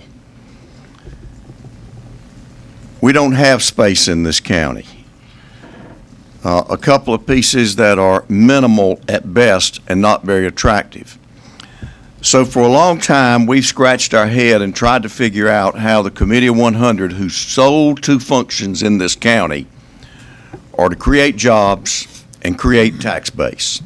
That's our sole two functions. We have a nice lunch and everyone pays for it. I understand. Was it the Blue Goose Hood? The Blue Goose. I understand the feelings within the commission and maybe in the community about the Blue Goose, and the county took some losses on it. I submit to you today, in that building are how many people working? 130. 130 people. If you were to ask those 130 people and look at the economic multiplier over a number of years, that we would probably find that even the Blue Goose might have made sense, even though we lost a lot of money on it. And it should be done differently. And I agree with Commissioner Hood that we should do it differently. So we knew we had to get creative. And somebody said tonight that we have the best county manager in this state, and I believe that. Because it's not easy to try to accomplish what we're trying to do, that the Committee of 100 has as its ultimate goal to create tax base and jobs. It's not easy to do that. So we said, let's go out and throw it against the wall and see what will work. And what we're asking the county to do, first of all, we went to the city and the county and asked for cooperation to do a public-private partnership. How far do you think that got us? So, the proposition is that the county acquire the 45% piece of that lot that's owned by the city, and the county will become the owner of it. Then that the county, as their equity contribution to a partnership, David, that has to be formed, that the Committee of 100 will own 89% and it'll be 11%. And let's don't work on the math now. The lawyers will work on the math. But it's about 89-11. That we'll have a partnership. Now, that partnership with a contribution of $200,000 of equity and the land as equity from the county is going to go to the local banks, who are very, very cooperative, and we're going to leverage up whatever it takes to put that building up, which is about another $800,000. Bob, is that in the ballpark? About another $800,000, and we'll have this building, and we'll put it on the market. And we're fairly confident that we can borrow the $800,000 and give that building as collateral in the partnership owned by the county and the city, and the Committee of 100. Then we're going to offer it for sale. And before we sell it, the partners are going to agree to what the selling price is, because we're going to have a partnership agreement as we get into it, and we're going to agree with that before we sell the building. I can tell you that the Committee of 100 has the confidence in Martin that he's going to find someone to put in this building, either in a lease, and if it's done by a lease, the lease to a company that can support it, then we'll take that lease and we'll get a long-term commitment on that bank, on that building, and we'll own a piece of property in a partnership, of which The county will get 11% of the income. The Committee of 100 will get 89% of the income. If we sell it at break even, we'll all be pretty happy. We'll take our capital and go home, and we'll create jobs and cash and tax base. If we don't sell it in 3 years, then the Committee of 100 then will assume its responsibility to pay the interest, to take that building, carry it forward until such time as we can find a buyer or someone to lease it. So we're not without risk. Fortunately, our Committee of 100 is one of the strongest in the state of North Carolina. And what it has done for this community in the last year, the number of years since it's been founded, has been unbelievable, and most people don't even know it. Let me go back. We're ready to do that and be your partner. Let me put on my commissioner hat. Okay? All I'm trying to do, my goal is to see to it that the county's name is not on a deed of trust. I totally agree with you. It will not be on a deed of trust. All right, if we can do that, we're making progress. But now you've got to give us up to $116,000, guys. Whatever the amount's in writing, Right. we already. And that's it. Right. Now, let me say a couple of things here. I think we have made wonderful progress in economic development. Number one, the county's liability in this, I'm going to vote against this as a matter of Well, I principle. knew that. Because the county shouldn't be out getting into the business using the taxpayers' money. But the plus things about this is you have now limited the county's liability in this process, whereas Capped it. before it was an unlimited liability. If our name's not on the deed of trust, we know how much money, we got a partnership agreement, at least we're doing business like business people. Now, let me say one more thing. As I said Moses at the last meeting, I feel like Moses because I've been here forever. When the county started the economic development process, part of the plan was that there would be a Committee of 100, and that ultimately the Committee of 100 would sit on its own bottom, do its own financing, and would not need the county. That is one of the reasons why the commissioners have always facilitated the grants that the committee could get with the money from the surpluses from those grants and those business deals that you have done so successfully roll over to the Committee of 100. So, to put it crudely, we could be rid of you. But No, you couldn't be rid of us. that's success. And I'll put that crudely. You couldn't do without the Committee of 100. We've created more jobs than the counties has. You're going other than government, we've created more jobs than the county has. You're going in the wrong direction. You're being defensive. No, I'm not being defensive. We I'm have being met- realistic. And I was not here. I was not here 19 years when it was formed. Obviously. He's saying that he wants you to take it all over. He wants you to employ me. The goal is. That's what we're trying to The say. goal is for the Committee of 100 to sit on its own bottom without needing the county at all. Now, within these $1 million processes, you are now within 11% of that. The process has been successful, and I congratulate the committee on being successful and on managing what you've done so well. But you would not have been that successful without somebody like me sitting here beating you with a stick all the way to keep you in line. No, we would not have been successful without the Golden Leaf Foundation. So you have done a great job, and I want you to continue to do a great job, and I want you to get away from needing government money to do this. And that's wonderful when you do. Okay, Commissioner Brand. I got one question. All right, What's the height to the ceilings in that building? 22 feet, 26 feet. 26. Is there any reason why we're not going to do 30-foot ceilings? You don't need it. You sure? Yeah, 30 feet is very high, particularly 30 feet is not desirable because the number of people that would need 30 feet don't want to have to heat and cool it if they don't need it. and I got I that just I building. wanted to know what your reasoning was. Yeah. Okay. Yeah, it's basically heating and cooling. Okay. Commissioner Booth. Well, after hearing the presentation and before I came down this afternoon, I think it's Onslow County is having a groundbreaking this afternoon, and we are having a jaw jacking.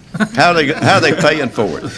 But the thing that I want to do is, if I'm in order, I would make a motion that the commissioner, the manager, and the committee of 100 get together and work out the details, and we support this private partnership.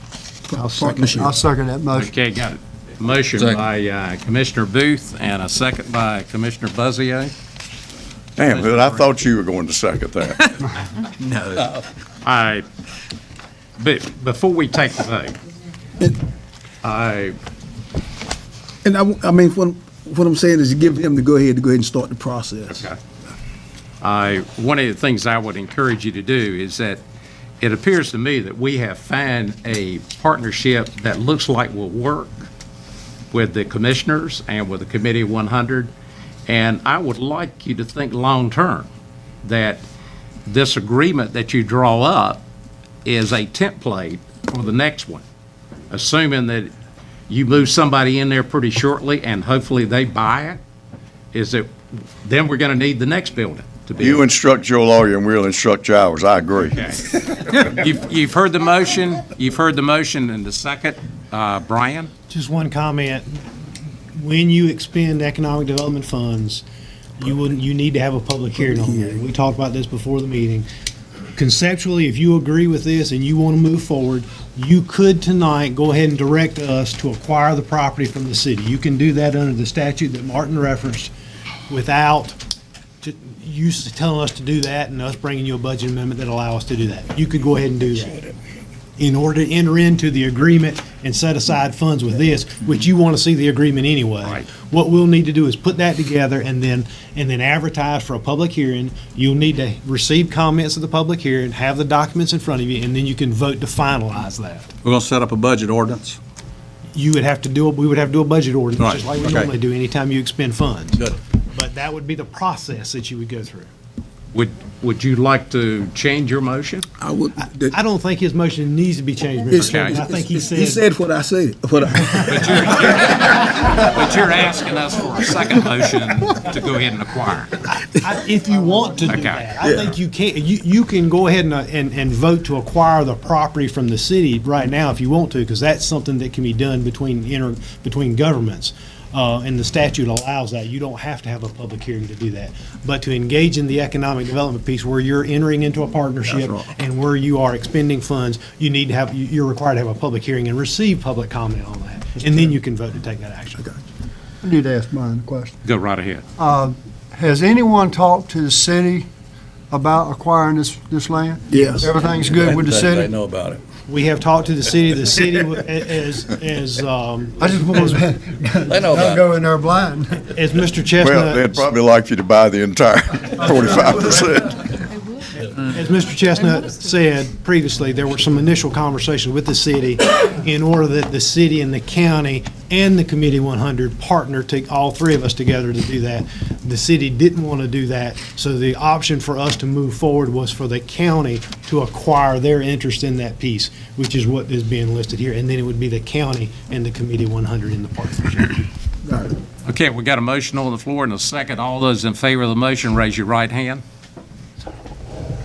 All those opposed? Vote 6-1. Okay, at this point in time, I'll entertain. Mr. Chairman, may I have the privilege of one more comment? Yes. There are a lot of jobs in this county that would have never, ever have been created and retained without the city, the county, and the Committee of 100. And for that, I thank the commission and prior commissions for doing that, because economic development and job creation is all about partnerships and cooperation. All about it. Thanks. Okay, I will entertain a motion if someone wants to make a motion to go ahead and acquire the 45% interest. Second. Got a motion by Commissioner Booth and a second by Commissioner Brin. All those in favor of the motion, raise your right hand. I can't see. 7-0. Did you? Okay. 7-0. The vote was 7-0. Ladies and gentlemen, we're gonna take a break and we'll be back in 10 minutes if you'd like to see us in 10 minutes.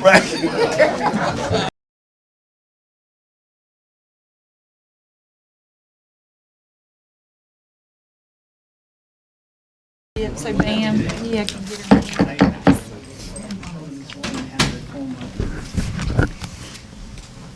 I heard you, Mr. Chairman.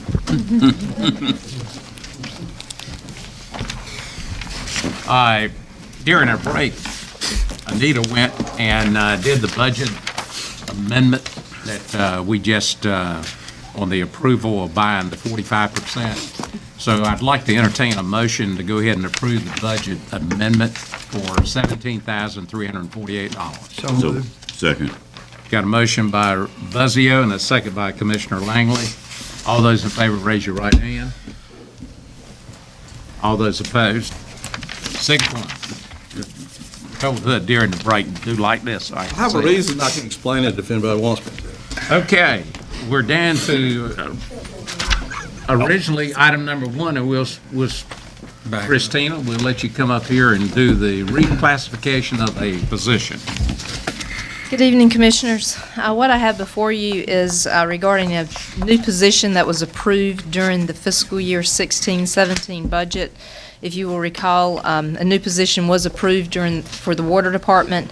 This position was, we spoke about the need for a position to be in charge and to develop a flushing program and to be in charge of the maintenance of the distribution system for the water system. Everyone notices the condition of our hydrants. We spoke about the importance of a flushing program. Within the past couple of years, we've been utilizing distribution mechanics to go out and to flush during the evening hours. You'll see the trucks out. That's something that we've just started. So this position would be a person that would be working under limited supervision, that would be in charge of that and doing that. We spoke about the responsibilities of that.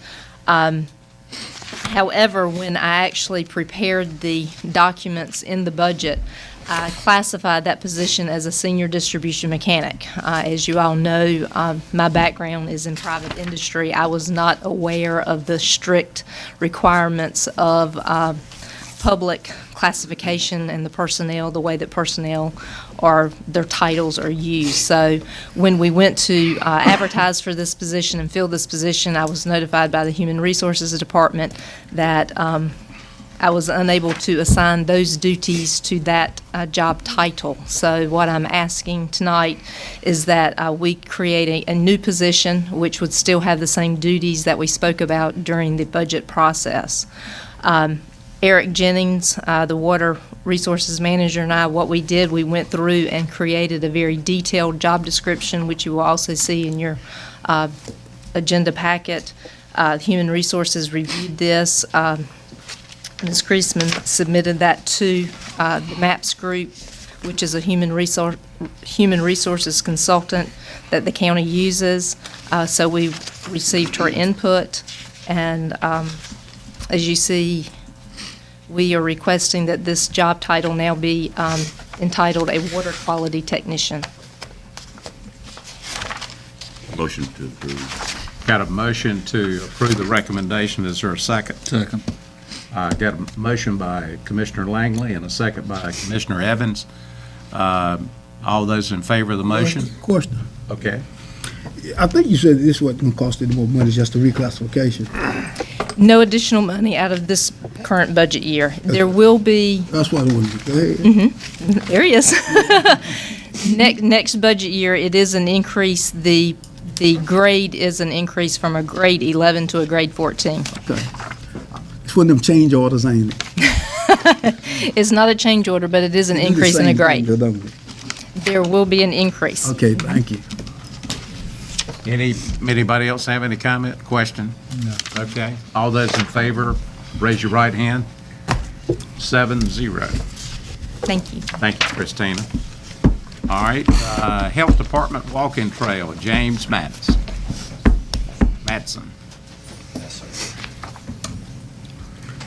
Mr. Chairman, Board of Commissioners, how y'all doing? Before I get started on this, I just wanted to let you know that the Health Department will be going through accreditation tomorrow and the next day, so we're going to have a bunch of visitors into the Health Department, checking to make sure that the board, or the Health Department is doing what we're supposed to be doing, following procedures. And if you work at a hospital, you know our joint conditions is a very similar process. So I won't be sleeping much tonight. Trying to do last minute things, but anyway, I got good staff there, so we should do fine.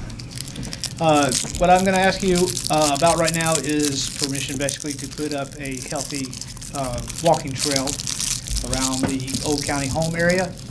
And maybe you may not know this, but the state gives the health department about $4,000 a year. And that's called Healthy Communities money. And what we do is we look for projects that are health related. Like in the past, we've bought school balls and stuff like that for the Boys and Girls Club. We helped build some cover over some dugouts to keep the sun from beating down on the kids when they're playing ball. For prevention of skin cancer and those kind of things. So that money is there, and that's what I would propose to use. I'm figuring it's going to run about $800. It's a real simple trail. It's going to be marked. We're not going to really do much construction. There will be probably about 5 or 6, up to 10 stations that'll be put there for suggestions on stretching and different types of exercise you can do while you're walking around there. The place we're talking about is about a little over a quarter mile, and then if you take in the consideration the lap around the health department parking lot as one thing, you're talking about almost about a mile's worth of walking and structure. It's not going to be anything permanent. It'll be pretty, it'd be easy to move if y'all plan on building or doing something else with that land later on. And so that's what I'm proposing for us to do. Questions? Motion? So move.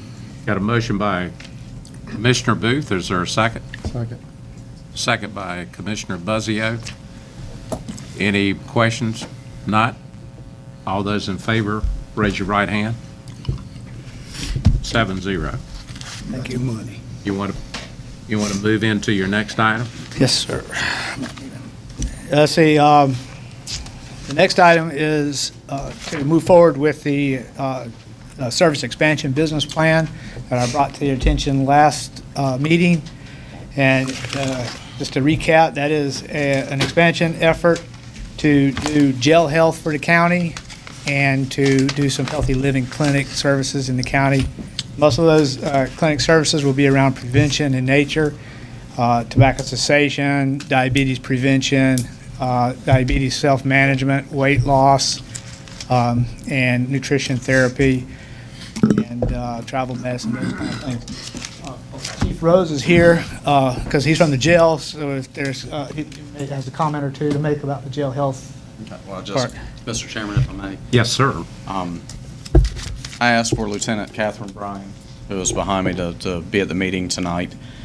Just if I could, just for the purposes of for the commissioners and for the public, just wanted to give a brief introduction to her. Catherine's been with us for about 18 months now and has done an absolutely tremendous job in her role as jail administrator for Beaufort County.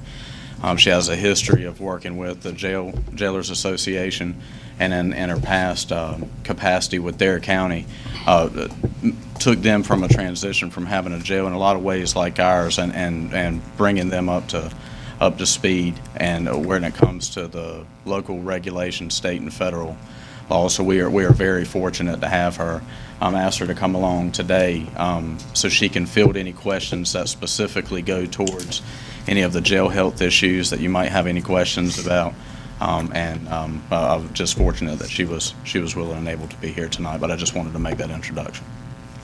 Catherine, if you will, does anybody have any questions? Yeah, I got one. Okay. Have you addressed the problem that we got with direct sunlight for the jail? Have you thought about that at all? If we can, let's keep the discussion on the agenda item and then we'll come back. Is that okay? Yeah, that's fine. Okay. Any questions as it relates to the health department taking over?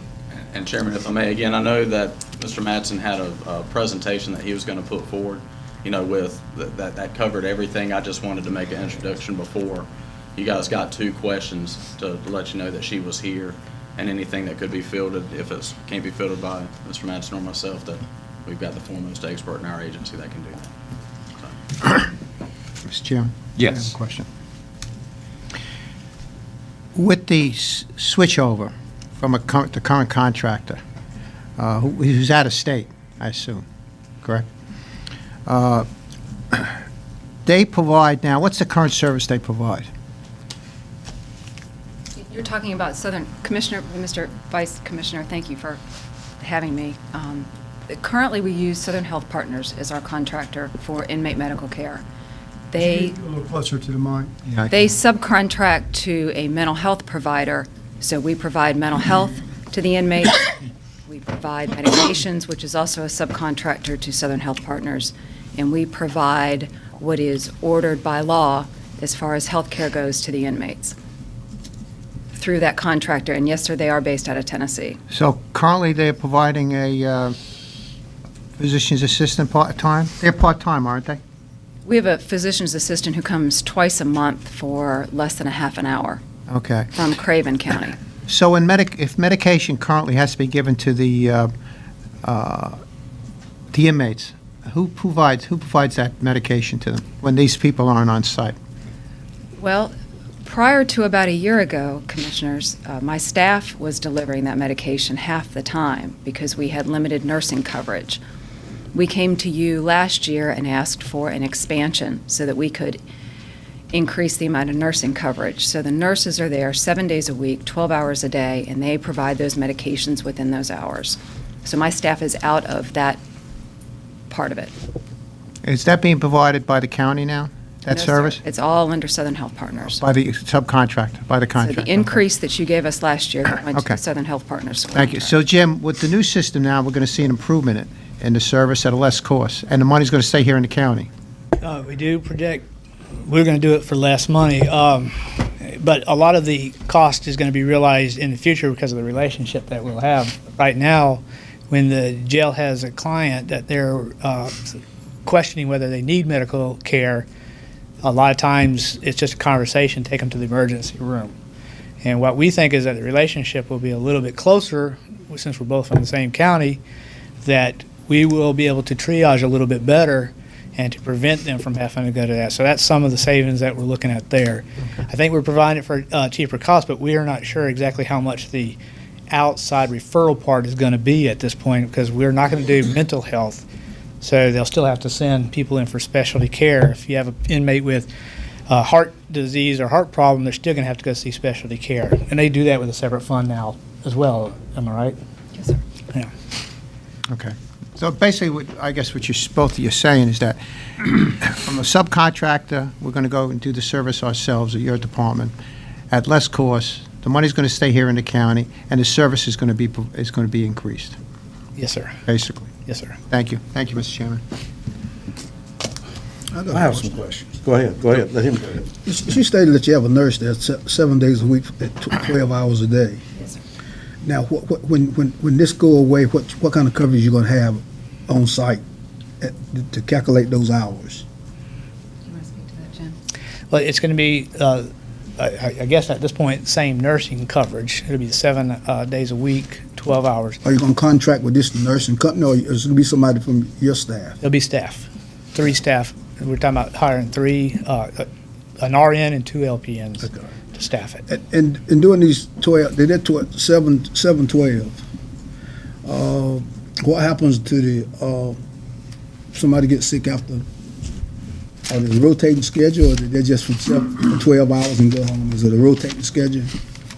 Yeah, I'm looking at a schedule where the weekend will be part of their coverage. Got it. So you'll have the RN probably be there the Monday through Friday job, Okay. working most of the assessment parts where they're assessing the health conditions of the inmates, and if they want to go on sick call. So they'll take care of that part, and then the LPNs will be covering more of the later evening shifts, which is mostly going to be medicine distribution, and then the weekend coverage. Okay. So it'll be the same Right. coverage. I think one of the places that's really going to increase in coverage is going to be the fact that our provider, in our proposal, the nurse practitioner, the PA, or a physician, whichever one I'm able to get, the coverage is going to be once a week. Okay. They'll be in the jail for up to 4 hours, whatever it takes in order to do the intake assessments, because when the client comes in, or the inmate comes in, they have to have a full physical done within 2 weeks. They have to have an assessment within the first 24 hours, but then they have a full physical within 2 weeks.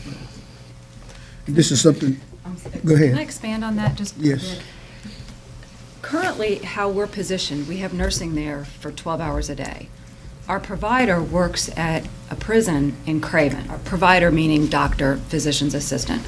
So he's unavailable by phone to the nurses. So if they get anything in front of them that is outside the scope of their license, whether it's an RN license or an LPN license, our default is to send them to the emergency room. My previous facility, we had arrangements with physicians in the community or in urgent care where we could take them before we had to go to the emergency room, before we had to put them in an ambulance at a cost, go to the emergency room with all the ancillary costs of a deputy to transport and man hours in the emergency room. We have no other choice right now other than to send them to the emergency room. What the director is saying is because we would closely work together, two county agencies in partnership, in business to do what we're supposed to do, not in business for profit. We're kind of at cross odds. We don't currently have a problem with Southern Health Partners. They provide an excellent service, but they're in the business, they're a for-profit business. So our mission statements look a little bit different. If we partner with the health department, our mission statements are in alignment because we're two county entities with common missions. The provider would be available much more to the nursing staff, and he would work with the nursing, or he or she would work so closely with the nursing staff that we project that we would send them out to the emergency room less. There are the unexpected catastrophic costs that we just all wait and hope against. That won't change. A heart attack is a heart attack is a heart attack, no matter who's providing our cost. But the health department, with their public health component and their prevention component, we project would help us have healthier inmates and maybe prevent that catastrophic event and be able to have more of a conversation to us. Because they're a private company, a lot of what they do is not transparent to me as the administrator, which causes me some anxiety. With the health department, that would be different. So we would be able to co-manage the inmates. And just a couple other things to piggyback onto that with is by having the provider into this service and then under a contract with us to provide this service, we'll be able to use that provider in our healthy living clinic arena, which offers us the opportunity to bill for those services.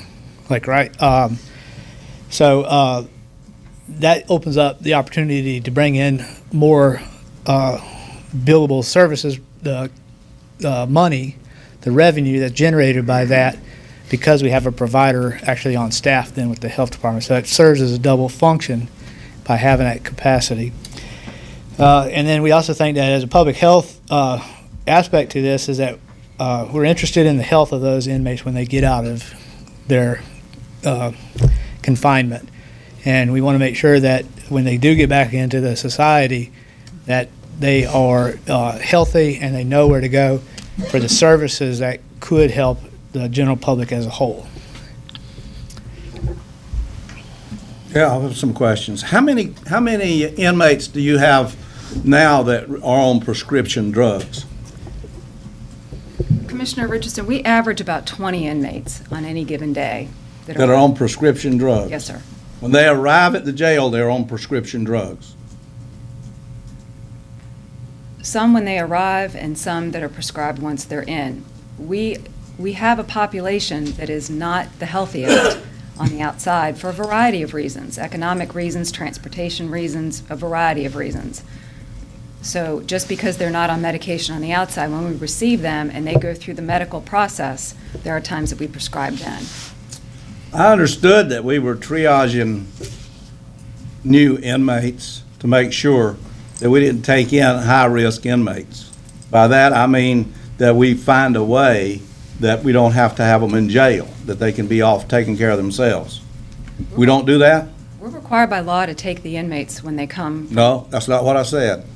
Once you've taken the inmates are assessed, and if you have high-risk inmates, that are there on minor charges or even major charges, that we look for alternatives so that they don't have to be in jail. That is correct. And the major alternative is to house them in the prison system in a safekeeping bed. There are only two. No, you misunderstood again. What we're doing, see, we have the ankle bracelet program that they could be put on if they are a high health risk, so that burden does not fall on Beaufort County. There are certain people who have mental cases that we don't want in jail to begin with.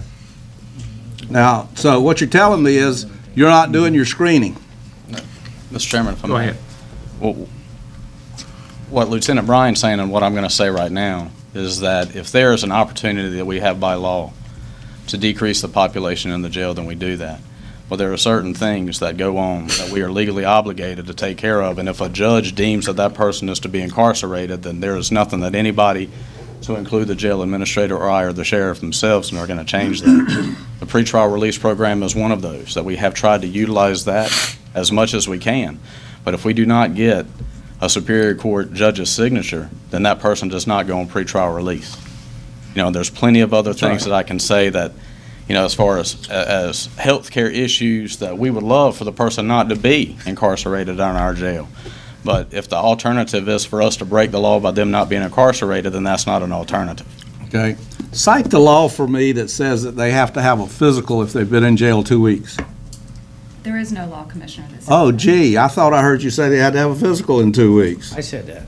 That was my mistake then. Oh, so so now we're taking on the health care of everybody that we can take on. Gee, this is something that we just don't, this is an added expense. Commissioner, any if way you let look me at it. finish, I'll answer your question, sir. Well, finish.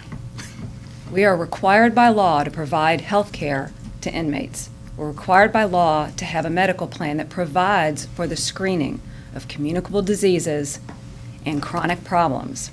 The 14 days is a best practice given by a private company that accredits certain jails and clinics. We are not accredited. We've adopted that best practice because that's what Southern Health Partners does at this time, but there is no law that says 14 days. Okay, so we're imposing our own rules on how we're going to provide this health care in the jail. Answer that, yes, we are. Because we are doing what's in the best practice and what's in the best purposes for, I'm sorry, excuse me. Yes, we are making policies, procedures, and protocols because it is our responsibility as working for the sheriff and the sheriff's office to do as much as we can to make the people that we have in our charge okay. We are not looking to solve all of their problems and their issues, but we are looking to try to mitigate as much as we can to try to get the sheriff and the sheriff's office out of the way of any problems that could arise by us failing to act. So yes, we are making our own rules, procedures, and protocols based on industry's best practices, based on statutes, and based on other laws. Well, I understand that, but what I'm not hearing that I would like to hear is someone saying something like, we need to have a screening process and we need to work with the various agencies so that we can get more of these people out of jail so that the taxpayers don't have to pay for them. Once again on that, I think we're talking about completely separate issues. Yes, we are. The rule of the jail, I mean, if there is any doubt at all that the justice system is a system that's set up to punish people, that is what that is. Our part is the jail, and I will let the jail administrator speak to that. Our job when it comes to that piece of it is that we are supposed to safely house inmates that are waiting for their day in court, or that may have received their day in court and are going through the sentences of that. So we are fully aware of the laws and responsibilities that we are under, and we are trying to do the best thing for the citizens of Beaufort County, for the sheriff's office, and for the commissioners. You know, in this project that we're talking about, which we haven't even really started to discuss all of the benefits of this, we're just sticking on the jail piece, is that yes, there are a lot of things that we are going to be doing, and all of those things are based on some sort of fact not just some sort of ideas on that these things are the best thing for Beaufort County and the jail in Beaufort County to be doing. Well, you're talking about the care that's given to prisoners. I'm talking about how do we eliminate having the prisoners to begin with? And there are ways to do that, but I'm not hearing anyone from the sheriff's office say, you could lighten our load if we could get with the mental health people, this, that, and the other. And some of these people could be released that really don't need to be in jail, other than they don't have the money to make bail. If you can come up with a solution for the question that you just posed and bottle it, then the whole world would be seeking your advice on that. Well, you had the people here a year and a half ago, I met with them. Yeah, absolutely. And we, as an agency, are going through the process and trying to adopt as many of their procedures and protocols as we can as an agency. But as far as the board, that is left to the board to decide what direction the board and the county is going to move on with some of those recommendations. But as far as crime and criminal activity, as far as the things that we take a part of, as far as that part of the system, that has nothing to do with the discussion that Director Madsen and Lieutenant Bryan are talking about. That has to do with the system as a whole. If you would like to fix the justice system, please, by all means, do that.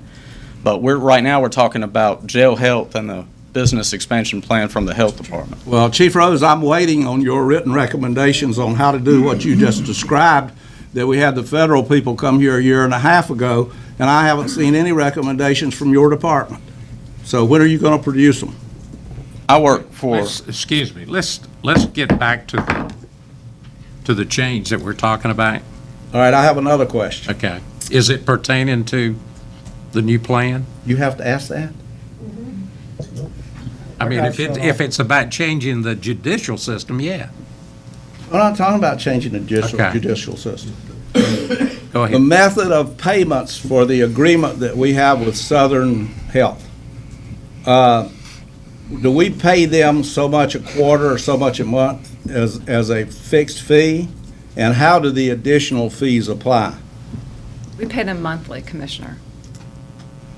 Okay? What additional For what? fees are you referring to? What do we pay them for monthly? We pay them for the nursing coverage, we pay them for the subcontractor, we pay their profit margin, we pay the provider. All of that is lumped into their contract. And I'm baffled, Commissioner, when we presented this at the Health Board meeting, of which you're a part, none of these questions came up, so we could have been talking about this, because I love to educate about the jail and legal requirements. I love to give you all the best information that I can and be a good steward of county money that I have a track record of doing, and mitigating the exposure to liability, which I have a track record of doing. And we could have talked about this over the last several months, and I'd have been glad to answer these questions and provide you with the resources, the legal background for this. Well, I believe I told you at that time, and I'll tell you again, this is a really bad idea. The county has no control over these costs, because once it becomes internal to the county, we just keep writing checks to the health department. They just keep spending money. We've lost all control of our budget. So I'm going to go back to how we pay. Do we have an additional fee for the drugs? Do we pay an additional fee for drugs that are prescribed? Out of our contract, total contract cost is a cost pool, up to $40,000 for a cost pool. A certain percentage of that, they pay 100%. A higher percentage of that, we pay 50%. After a certain amount of money, we pay 100% of that cost pool, out of which the medications come.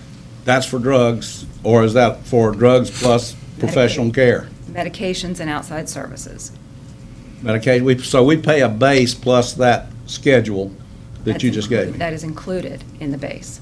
That is included in the total contract cost. What about the mental health? Is that included in the total contract? That's all included. That contract never came to the commissioners to be approved. We've been into this before, where contracts are supposed to come to commissioners to be approved, because I would remember it. We've got people, again, and I don't fuss about this, they're out signing contracts that the commissioners don't know what they're getting and don't know what they're signing. So I'm making a request right now to be on the agenda for the next meeting, that those contracts be produced for all of the commissioners. And I'm also making a second request that what it's cost us for the last year be produced, the surcharges and all of the other things, because this needs to be looked at.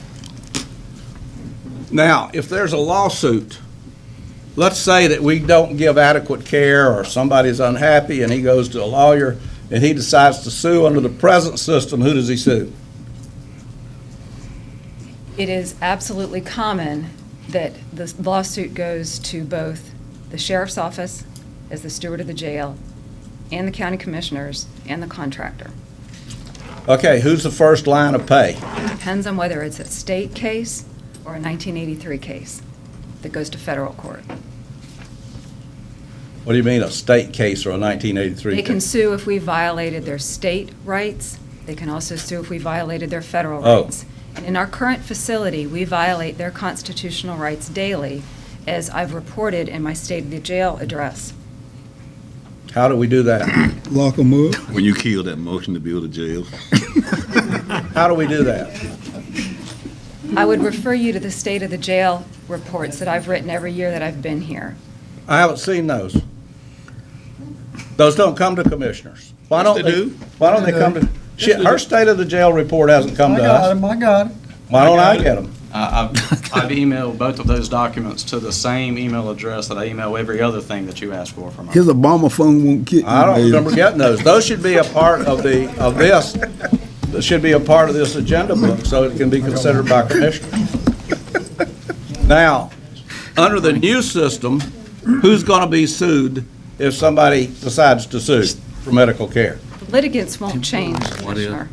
No, who is the suit going to be directed against? Again, the litigants won't change. It will be you and the sheriff's office and the health department.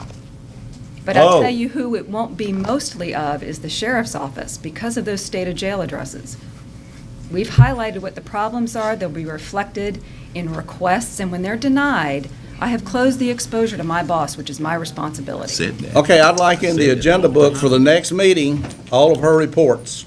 They've been in there in the information booklets that you received. We got one. All right, I want them again. Right now. I want them again. I got one right now. Because they weren't represented as that way. And as Now- liability from the health department stance is we already have liability insurance that we're covered under for procedures and stuff that we do in the health department, so it'd fall under the same contract. We got a quote from our insurer that it would be an additional $2,700, I can't remember the exact number, for the year, on top of that, for the liability insurance.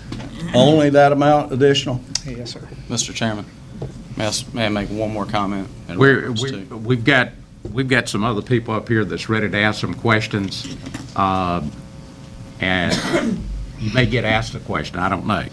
But Commissioner Brin, you. Administrator Cap, this question's for you. We were talking about drugs a few minutes ago and how they're prescribed when they come into the jail. If a prisoner is brought in and he's on some type of opioid or something like that, how do you get him off of that, or do you keep prescribing for him if he has a prescription for it? How exactly does that work? Yes, sir. Currently, Southern Health Partners' policy is that we're a limited narcotic facility. So only under very limited cases would they continue a narcotic. They have protocols in place for substitutions for that. Gradually take him Anything fancier than that, I'm not going to be able to answer your question. Well, if you'll prescribe antibiotics and things like that if they become sick after they're in there. Okay. Yes, sir. Prescribe me some, please. You got to go in there. Go on. I ain't gonna- Charges. Get him, Rose. Get him. Lock him up. Thank you, Chairman. Commissioner Evans. Like I said, I'd like to come, I've toured a lot of the county so far, but I've heard about you and all good things, so I'd like to come down to the jail sometime, see the protocol. So it makes sense to me, reports make sense. Yes, sir. Would love to. Love it. I mean, what I've heard is just nothing but top notch. You've answered the question, and I thank you for the job. It's a tough job and a tough place. I don't want to see it. I don't either. I'll be there. Yes, sir. Thank you. I've seen enough of it. Does any of the other commissioners have any? No, Lord. Okay. Duke. Do you still want to say something? If you do, you can step up here, Charlie. Don't say it. Any of the procedures as far as purchasing, as far as contracts, or anything that goes between our office and the finance office, we go by the rules and the protocols that are put forth by the commissioners. Now, I will fully say that in a lot of cases that we are more aware of what the rules are when it comes to purchasing than perhaps you are. And that is okay, but if you do not, if you need more than my assurance on that, please by all means speak to the county office and the finance office. If it needs to be pre-audited, it's pre-audited. If it needs to be signed by the manager, it's signed by the manager. All of the rules that you put in place for us to do financially, we take care of and then some. And that's all I wanted to say. James, did you want to say anything else? He's waiting for his motion. Yeah, Oh, I thought we were ready. Have we not had a motion, Katie? Nope, Oh, certainly have not. okay. Okay, well, I guess what I'll read in the motion I had written in here. So it's recommended that the Board of County Commissioners approve the health department to serve as the health care provider for the jail and to initiate the healthy living clinic services. This would include support to reallocate county funds from the current budget line in the sheriff's office to a new cost center in the health department's budget. Further, the health department will be allowed to staff the program with up to 3 nursing or nursing assistant full-time equivalents and to receive funds to secure a medical provider. The support of the board is based on not exceeding the service expansion business plan budget that was given to you on 3 January 2017. So moved. Got a motion by Commissioner Brand, second by Commissioner Buzzio. All those in favor of the motion? Whoa, discussion. And we already discussed No, that. you've got a motion. The rules require discussion if a commissioner wants to comment. Now, let me tell you what this is about, for those of you that don't know. This is about adding more employees to the county payroll, a doctor and 3 nurses, possibly some clerical help. And so you've already got 350 or 351 employees. You're adding some more employees to this. You're going to pay for this. You know, they're trying to make you think that this is break even. You're going to lose control of the services that are provided to jail inmates, because right now we're providing only what's required by law. These guys have already said, oh, we want to help these people get back on their feet. You're going to be running a social program in the jail through the health department. There's a difference between public health and private or personal health. Public health are things that affect everybody that no one of us can do anything about. Typhoid fever, tuberculosis, things like that.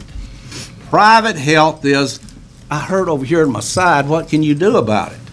We don't need to get into the business. The county does not need to get into the business of providing more private health to the public. The doctors are out there and the hospitals are out there that provide that.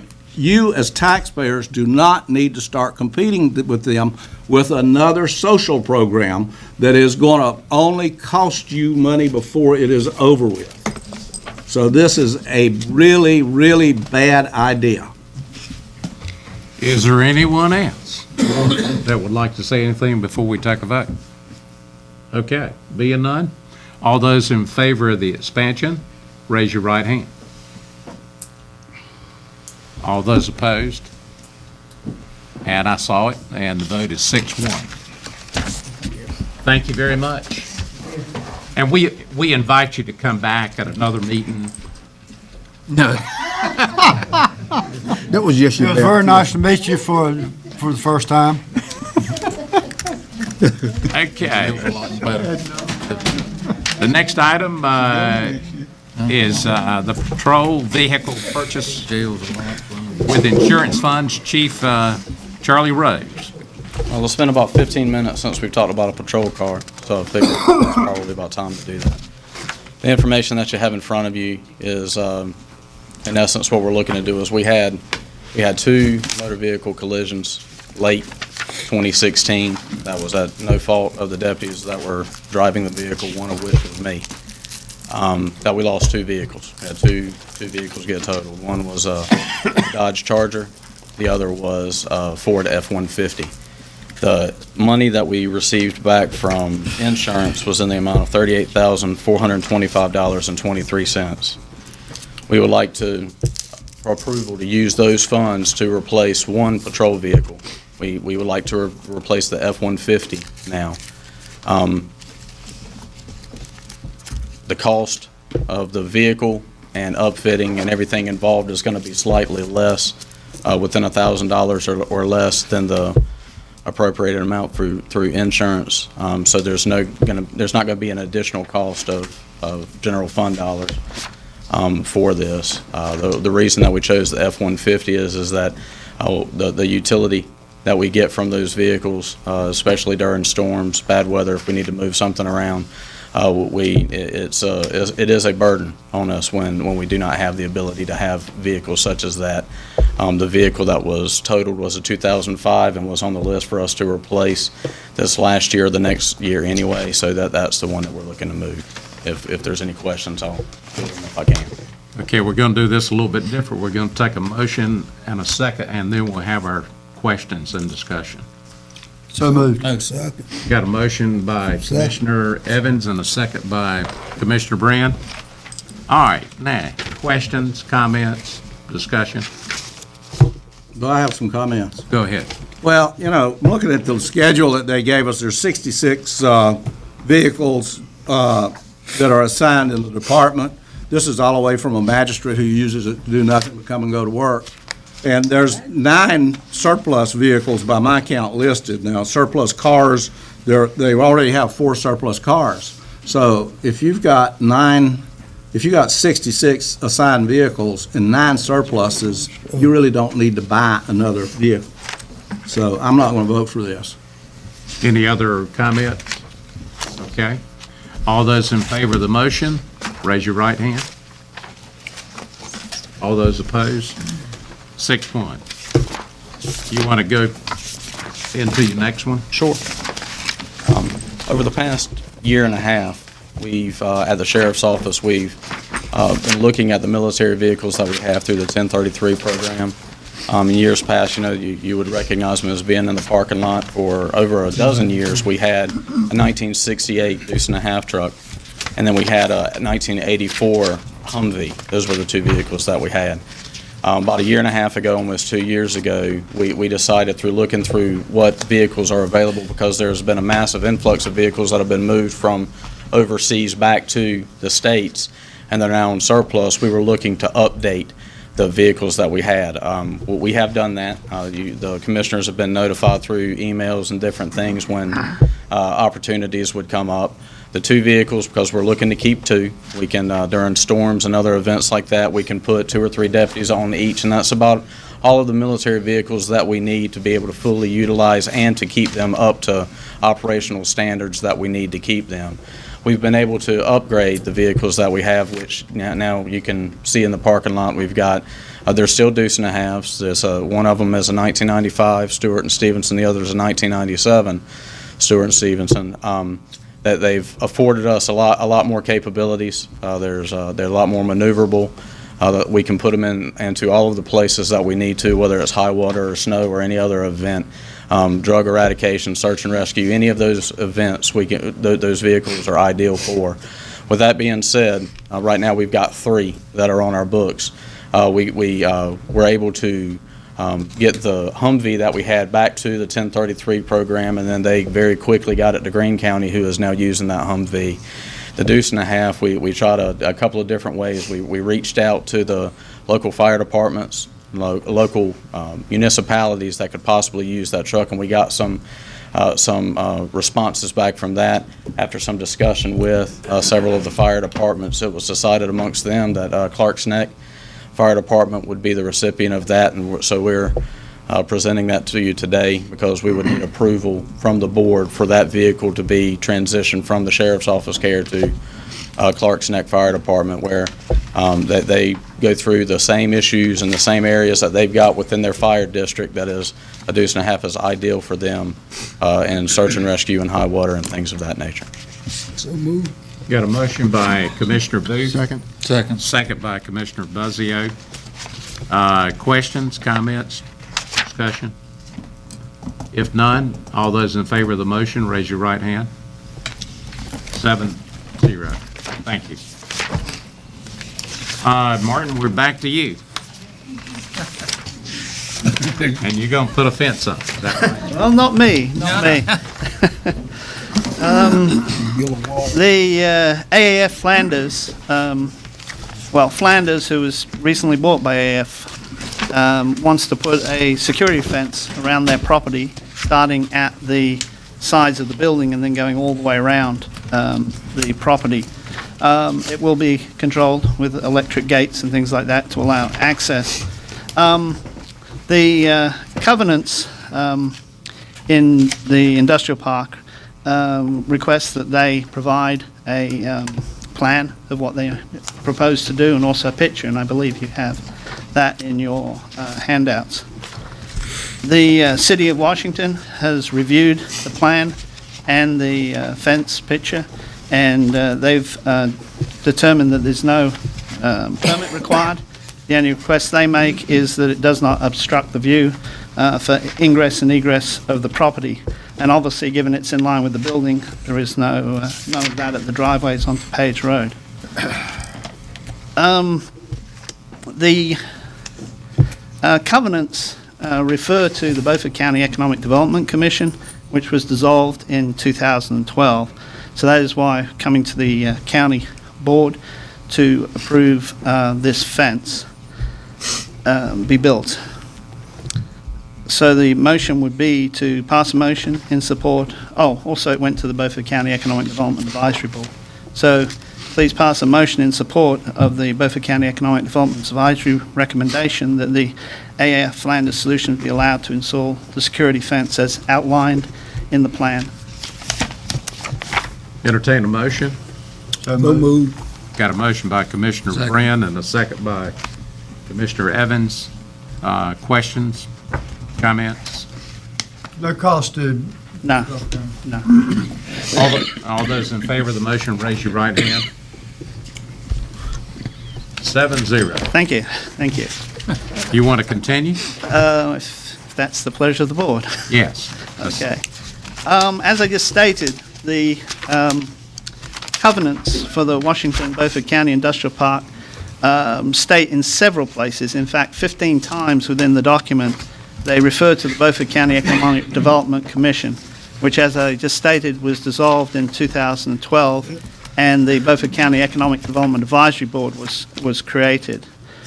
So to improve the efficiency and review of requests like you just received, where it seems time-consuming for the occupants of the park to have to come to the County Board of Commissioners, the Beaufort County Economic Development Advisory Board would like to have the covenant amended to replace wherever it says Beaufort County Economic Development Commission, it say Beaufort County Economic Development Board.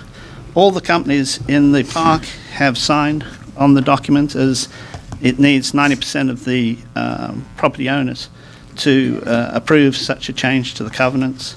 And now and also the Committee of 100, since they own the Skills Center. So right now, just the approval of the county and the city are needed to make this change. So the request is that the county commissioners amend the covenants, the Washington Beaufort County Industrial Park, to read Beaufort County Economic Development Advisory Board rather than Beaufort County Economic Development Commission, wherever it is stated, and that documents be recorded to that effect. You've heard the recommendation. Could I have a motion? So moved. Commissioner Buzzio made the motion, and Commissioner Evans second. Questions? Comments? Hearing none. All those in favor, raise your right hand. 7-0. Thank you. That's your last one, isn't it? Yeah. Oh, okay. We're down to reconciliation of the Washington Beaufort County Industrial Park financing. Brian. Thank you, Mr. Chairman, members of the board. Taking you back to the industrial park, You've got a letter that's attached from the city manager regarding the reconciliation of the interlocal agreement that the county and the city entered into back in 2001. You also have a copy of that agreement that's attached. Essentially, as part of that agreement, when that property was purchased, the city and the county partnered on purchasing that property. As part of that agreement, the city made 32 quarterly payments to the county, which equaled 45% of the costs of purchasing that property. That agreement also went on to say if property were sold in the park during that financing period, which was 2002 to 2009, that the term or the amount of the remaining payments from the city would be adjusted or could be adjusted to take up that difference. Records that we have and records from the city indicate that they made all 32 payments. We did, and there was no adjustment in any of the term or the amount. We've looked at the closing statements. The city attorneys looked at the closing statements. The county attorneys looked at the closing statements. And it's our best reconciliation that based on properties that were sold during that time period and there was no adjustment made, that the county owes the city $30,776.98 for that final reconciliation. And we make that recommendation to you, and there's a budget amendment attached with it. Take any questions you may have. You've heard the recommendation from the county manager. Could I have a motion? So moved. Motion by Commissioner Langley. Is there a second? Second. Second by Commissioner Evans. Questions? Discussion? You did a good job, Brian. All those in favor of the budget change, raise your right hand. 7-0. 86.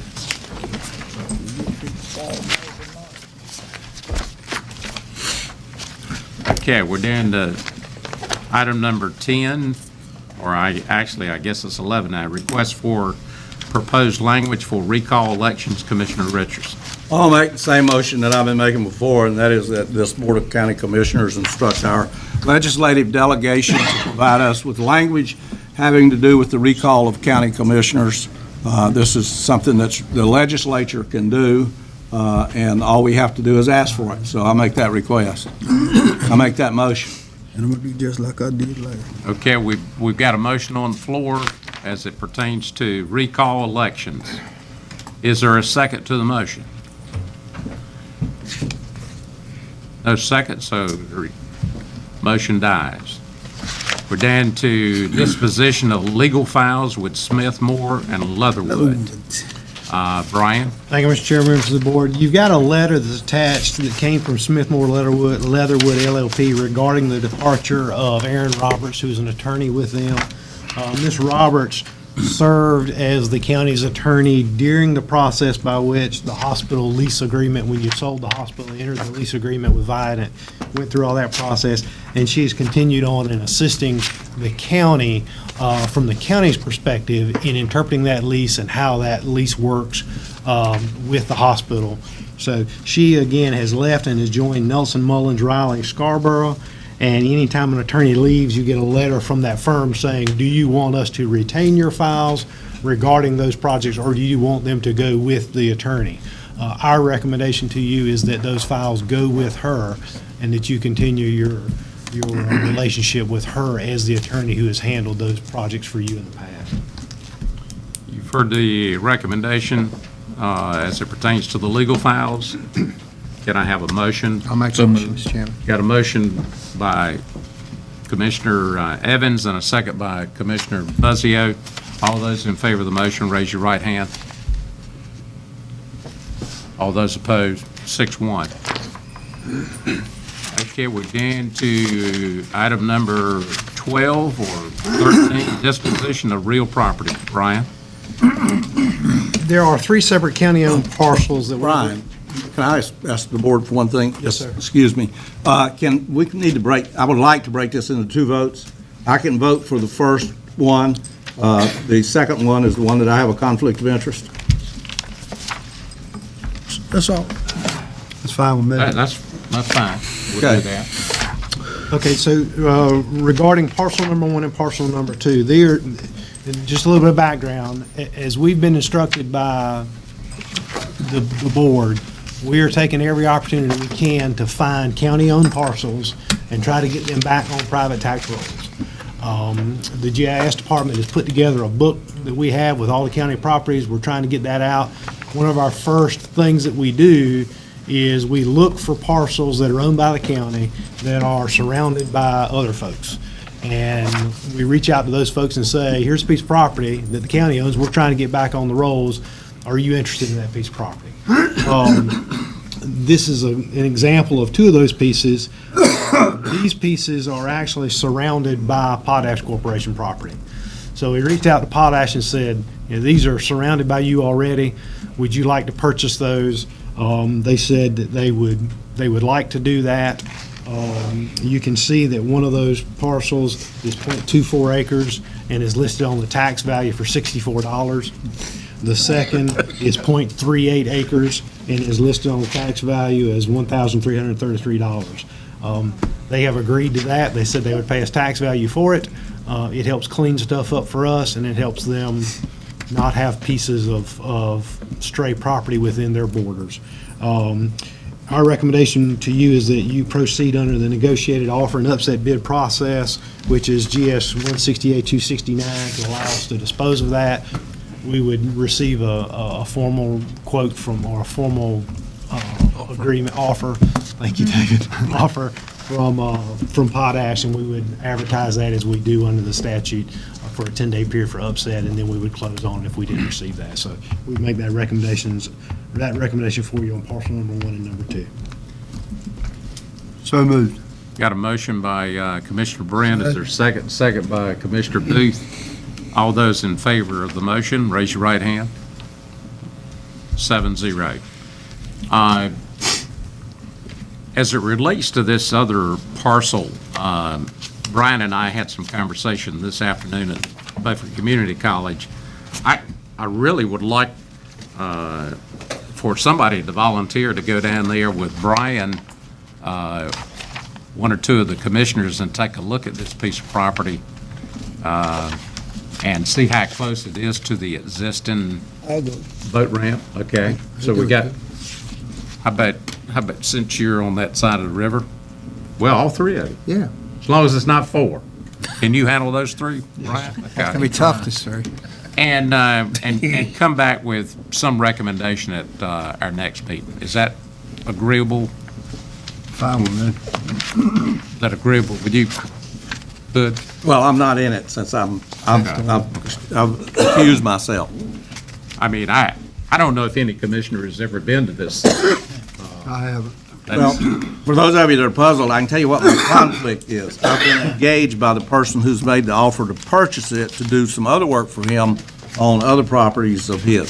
So that's a conflict. Okay. Can I just give you the background on it? Yes. It's in your agenda item. This is a piece of property that predates everybody in this room by a while. This property was, you have the transfer of property. The county purchased this property for $150 on May 22nd, 1911.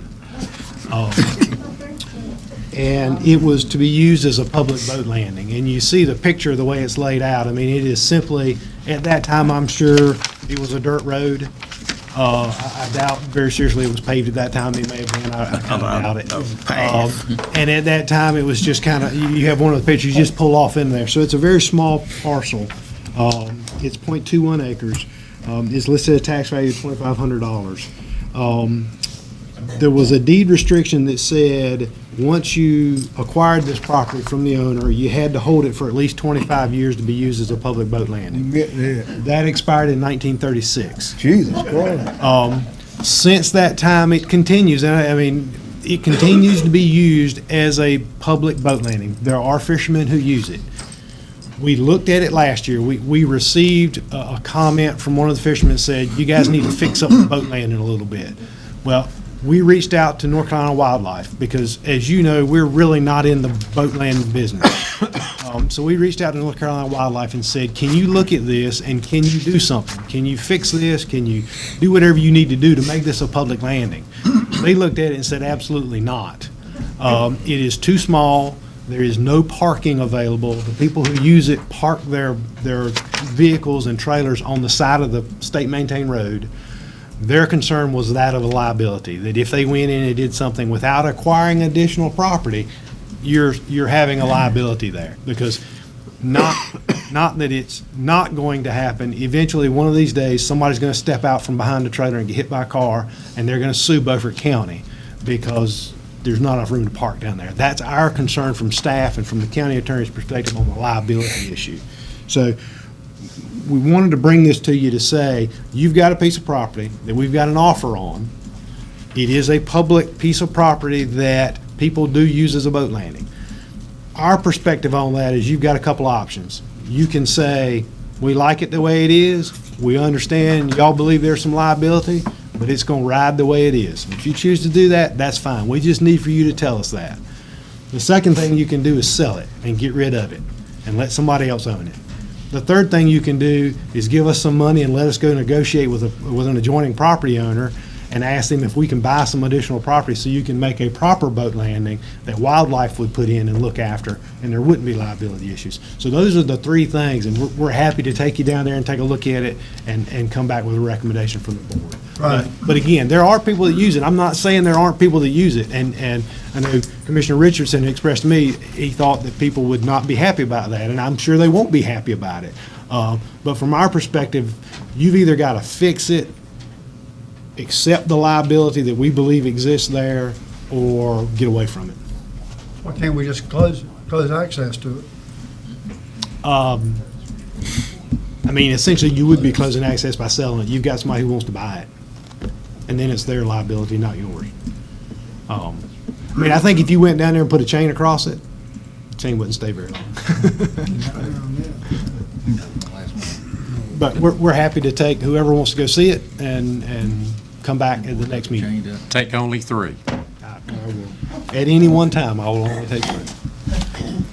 Okay, down to the reconciliation of the airport grant. That's you again, Brian. Yes, sir. Thank you, Mr. Chairman. You have a revised piece that I gave you this afternoon. The agenda item says reconciliation of airport grant revised to 6/17. The reason it's revised is there was actually an additional fiscal, or actually an additional calendar tax year that wasn't included. So, in January of 11, the county and the city of Washington entered into an agreement, the agreement's in your agenda, that de-annexed the area inside the fence of the Washington Airport, Washington Warren Field. Just inside the fence, it was de-annexed. That was an agreement.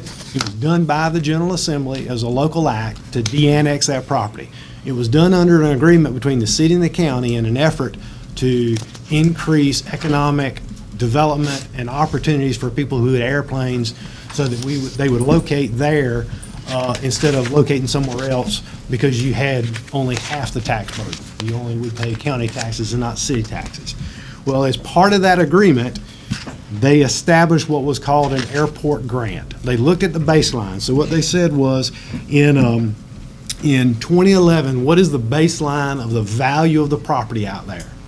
Privately owned property, not publicly owned property, because the terminal and the hangars are publicly owned, so you don't pay taxes on those anyway. But the airplanes that were out there and any existing hangars that were privately owned who just had a ground lease, what was that value? And they set that value. And they said, here's the value, and that value was 1.3 million and change. And that was in 2009. So they said, whatever that revenue that's generated off of that came out to be $8,128. Well, that's the baseline that the county gets no matter what. So during the time period that the city now runs that place, if they increase the tax base out there, they benefit from it. The county will always get, under this agreement that the board entered into, an amount of money of $8,128. So it's a risk reward for the city to try to drive economic development, get more people to put their planes out there, get more folks to build hangars out there. It benefits them. And each year, we get a list from the city of the people who have aircraft out there. And we list those, and then we charge them. We tax them at the county rate. One of the things that we found was that when the solar farm was located on the airport property, it's privately owned by it's a public utility. Duke Energy owns that. So it is taxed, but it is taxed by the Department of Revenue. The Department of Revenue sets the value for public service, like gas company, electric lines, railroad, those kind of things. They set that value and send it to us. Well, that value should have been captured by the county because that was an increase in value. There are taxes being paid off of it. And that should have been captured by the county in the airport grant and added to that. It wasn't, and it wasn't done that way for 2 years, 14 and 15. We have it now corrected, so for 16 tax year moving forward, we've got that right. But for 14 and 15, it wasn't. So you can see the calculation in the second paragraph that shows that the value of the solar farm in 2014, January 1 of 2014, was $948,162. They were still building it at that time. It wasn't completely built out. And that equates at 53 cents, which is what the county tax rate was at that time, $5,025.26. Then there, in 2015, the value went up to a little over $1 million because they had finally finished it and completed it. And that at 53 cents was $5,804.75. So essentially, what that means is those funds should have been transferred to the city under the airport grant. However, in 14 and 15, and it was probably because of the way it's being reported back to them under the state. It has been corrected moving forward. The solar farm company, the LLC, was charged city and county taxes. And it should only have been charged county taxes because it was de-annexed. So there is a refund that needs to come out of that because they were never supposed to be charged city taxes to begin with, but they were. So you have the refund amounts for 2014, which would be $4,086.58, and then in 15, $4,720.47. Those are over billings, and they have to be refunded because they were improperly taxed. Now, also, because we've already transferred those funds to the city of Washington, they've got to be recaptured.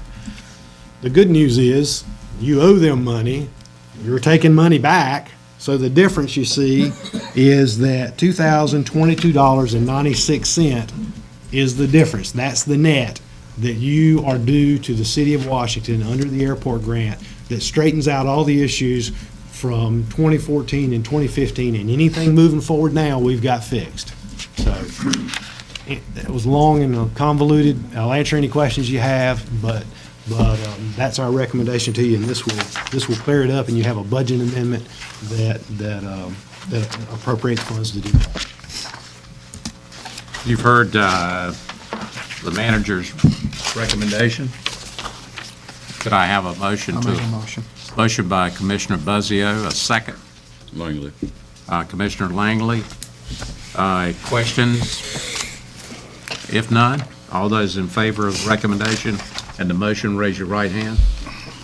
7-0.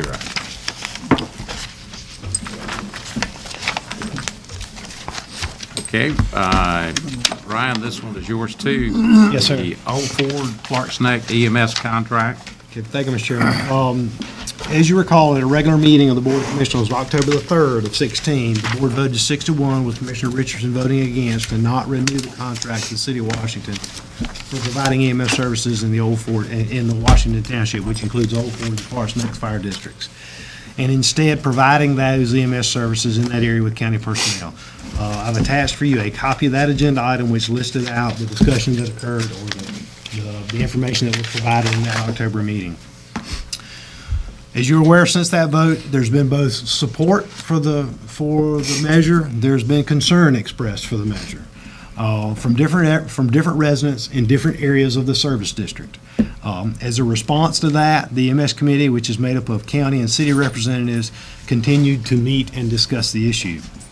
At its most recent meeting on January the 6th of this year, a proposal was provided. An alternate proposal was put in place for consideration to provide a county QRV, quick response vehicle, in the service area and continue the contract with the city. The effort to do that was so that the folks that were far out in the district would have a quicker response by an ALS level provider, and then the folks who were closer to the city would still have that close response by the city. As you're aware, wherever you move things, there are going to be pluses and minuses. This was an attempt to try to take those two into consideration. The proposal, which we've attached as well, because the board said we have committed to spend $121,000 in general fund money to put an ambulance, a physical ambulance, at Old Ford to provide coverage in that area. Our assumption was that was about as far as you wanted to go. So we took the 121 and said, how do you put a QRV in place and continue the contract and still only spend 121? To do that, you've got to reduce the contract amount you would be paying to the city to provide that coverage. And essentially, that was about $100,000. So under that proposal, the EMS committee looked at the last meeting. We said, the city has said, if you take all of that, then there's about a $300,000 downside to our budget. This proposal, the downside is about $100,000. That was presented to the EMS Advisory Committee. They looked at it. There wasn't any action taken by it. There was discussion, but there wasn't any action taken back. So what we're doing is bringing that to you for your consideration if you feel you want to make any changes to the existing action that you took in October. Because currently you have an action that you've taken in place that says you're out of the contract, you're going to do it yourself. There hasn't been a vote taken by this board to change that or do away with that. So if you want to make a change to that, what we need, and the city has expressed the same concern. We're all going into budget. We need to know where we are, and we need to start moving forward. There's also a 90-day out on that contract. If I don't write them the letter officially and say, on October the 3rd, 2016, the Board of Commissioners voted at a regular meeting to discontinue this contract. If I don't do that within 90 days of the contract ending, then it automatically renews. So we need to go ahead. The board needs to decide what they want to do, and the city again has expressed the same thing. We just need to know. So I'll be glad to go over the options again, or I'll let y'all discuss that and you tell us what direction you'd like for us to take. Have you received any conversation from the city since you had the meeting, the EMS? I have not. We've not had any additional conversation with that. Has the other members? No. I would make a motion. I'd like to, if you can, briefly just run over the options for me one more time. The first option, and this was back in the October meeting, the first option was status quo. Leave it the way it is. Don't do anything. Let the contract renew. And in that, there's an increase in the rate built into the contract of 2%. So the contract would go up to $157,255. The rate in the township would remain at 4.5 cents, and the EMS units would continue to respond to that area from inside the city where they currently are. So that's status quo. At that time, there was also the piece from the county provided all of it was that you not renew the contract, the county provide a paramedic unit located in the township, that you increase the rate to the maximum of 5 cents, which you've done in some other areas, and that you bill for services and use those revenues to offset those costs. And with that anticipated revenue and the taxes that would come out of the district, we're projecting that there's about $121,000 you would need out of fund balance to make up that difference. There was a third option in October that was, the concern was that right now, and nobody's disputing the fact, and it's just the way it is, that right now the city is staffed to fight fire, and they provide EMS because they have firemen and fire ladies, women, firefighters, who can do that. They're paramedics, they're intermediates, they can do those things. So they're staffed to fight fire and to maintain their ISO rating and maybe even decrease that ISO rating. And they do EMS because they can do that. the problem occurs in the concern that was expressed was their units are not able to leave the city because they've got to be local to fight fire when a fire call comes out. So they can't, if we need to move units around, they're not able to say, okay, we'll take our ambulance and move it over to Chocowinity when there's nothing on the south side open. You know, we can't do that because our guys have to be here, because if we're not here, then ISO could ding us and we could get in a lot of trouble. And that, you know, everybody understands that. The other piece of it is, if they get a fire call, then those units go to the fire call. I mean, one of them, the majority of them, I think both of them, but at least one of them is engaged in firefighting, not EMS provision, and the other one either provides EMS as a standby unit on scene or maybe even providing firefighting coverage. So the concern was that if you have that, you lose complete coverage within the city, and with that, you also lose it in the district that you're contracting for. So the third option at that time was to say, tell us what it would take to have a dedicated unit that would not have to be engaged in firefighting if a call came out. The city went back and looked at those numbers, and they came back and said that cost would be about $572,000 to do that. That unit would then be available. It could move around as needed, and it wouldn't be tied to fighting fire. It would still be located in the city and would respond out like the existing contract does, but it would be available to move around, and if there was a big fire in town and all the units were out, they would still be available for EMS calls. And then the fourth option that was kind of a conglomeration of the two, based upon the concerns that were expressed, was to say, let's put a QRV out there so that we can reach out in the long areas of the district, because the district goes all the way to Martin County and goes to Pitt County and then runs up 171. For us to put a QRV out there so that we get a quick response while the ambulance is still coming out of Washington or coming from wherever it has to come from to provide transport services. We could not do that just on our own with just a QRV, because you've got to have transport capabilities. We can't transport in a QRV. So you still got to have some transport capability coming in to back that up. That's why the proposal, and the fourth proposal, was to maintain the contract with the city, because somebody's got to transport. In that discussion, again, we talked about, our understanding was that the board was committed to $121,000, didn't think you would commit any more than that, so we set it at $121,000, which would reduce the contract side from the city. So those are the four pieces that were laid out there. Yes. I don't know if I should direct to Commissioner Evans or Mr. Alligood. Was there any discussion on the county providing a full equipped vehicle in Old Ford and Washington maintaining Clark's Neck area? No. No. No. That hadn't been brought up. That wasn't one of the alternatives that were posed by the committee or by anybody from the city. Mr. Chairman, I have a motion.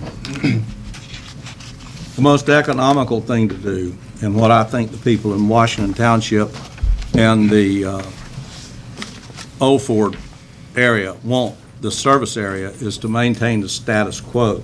They are satisfied with that. That is the most economical thing to do also. That's a motion. Okay, you heard the motion. Is there a second to Commissioner Richardson's motion? I hear none. So the motion dies. And so our vote in October stands. Is that? Can I ask one more Yes, question? yes. Would it be worthwhile us having that discussion based on the question I asked? Based on what? About us supplying a full-service vehicle to Old Ford and the city taking care of Clark's Neck? Does that make sense at all? The costs are going to be the same because you're not reducing personnel. I think the concern that you'll hear, I think you got the same concern. The areas inside, the concern, as I understood it from folks who lived close to the city, they're in the Old Ford district. There's some in the Clark Snake District, but there are also folks in the Old Ford District. I was just raising it as, as a possible option, but Unless you can find a way to cut staff, and I don't think you can. You can't go to half people and third people. I mean, we're happy to look at anything you'd like for us to look at.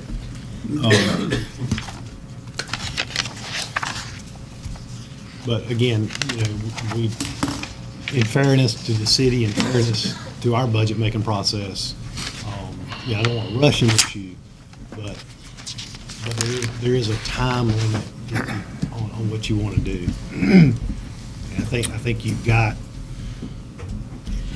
you still do have some time, but once you hit that 90-day mark, thank you, Mr. Chairman. it automatically rolls over. Just for the public record, we have 3 quick response units in the county currently. Is that right?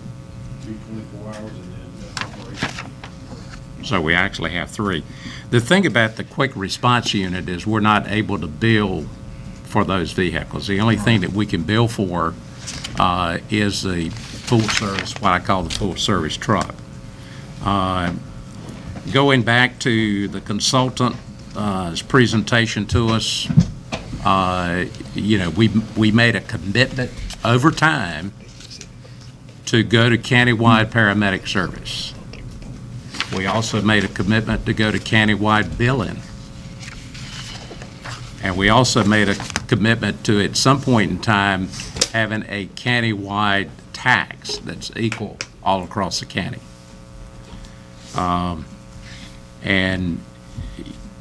I think that what we're doing is, over time, we're trying to follow the recommendation that the consultant has. So, does any other commissioner have any comment? If not, Katie, you're next. Ms. Smith is wanting to revamp up the water committee in Beaufort County. It's been dormant for about 2 years now. One of the chairs was vacated by Commissioner Belcher, and we are looking to fill that position within our commission. Okay, and I think that we still have 2 people on there. That's Commissioner Langley and Commissioner Brin. She's hoping to meet quarterly for this Okay. board. I reached out to Commissioner Evans, and he agreed that he would be willing to serve on that, so I'll make that a motion. Is there a second? Yeah, you got it. By Commissioner Booth. All those in favor, raise your right hand. Yeah.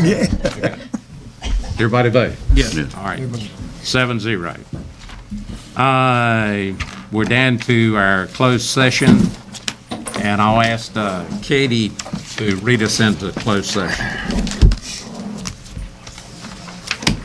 Motion is needed to go into closed session for a personnel issue under North Carolina Statute 143-318-11A6 to consider the qualifications, competence, performance, condition, and appointment of a public officer or employee or prospective public officer or employee. Also to go into closed session under NCGS 143-318-11A3 to consult with an attorney employed or retained by the public body in order to preserve the attorney-client privilege between the attorney and the public body. Can I have a motion to go into closed session? So moved. Motion by Commissioner Brand. Second. Second by Commissioner Booth. All those in favor, raise your right hand. 7-0.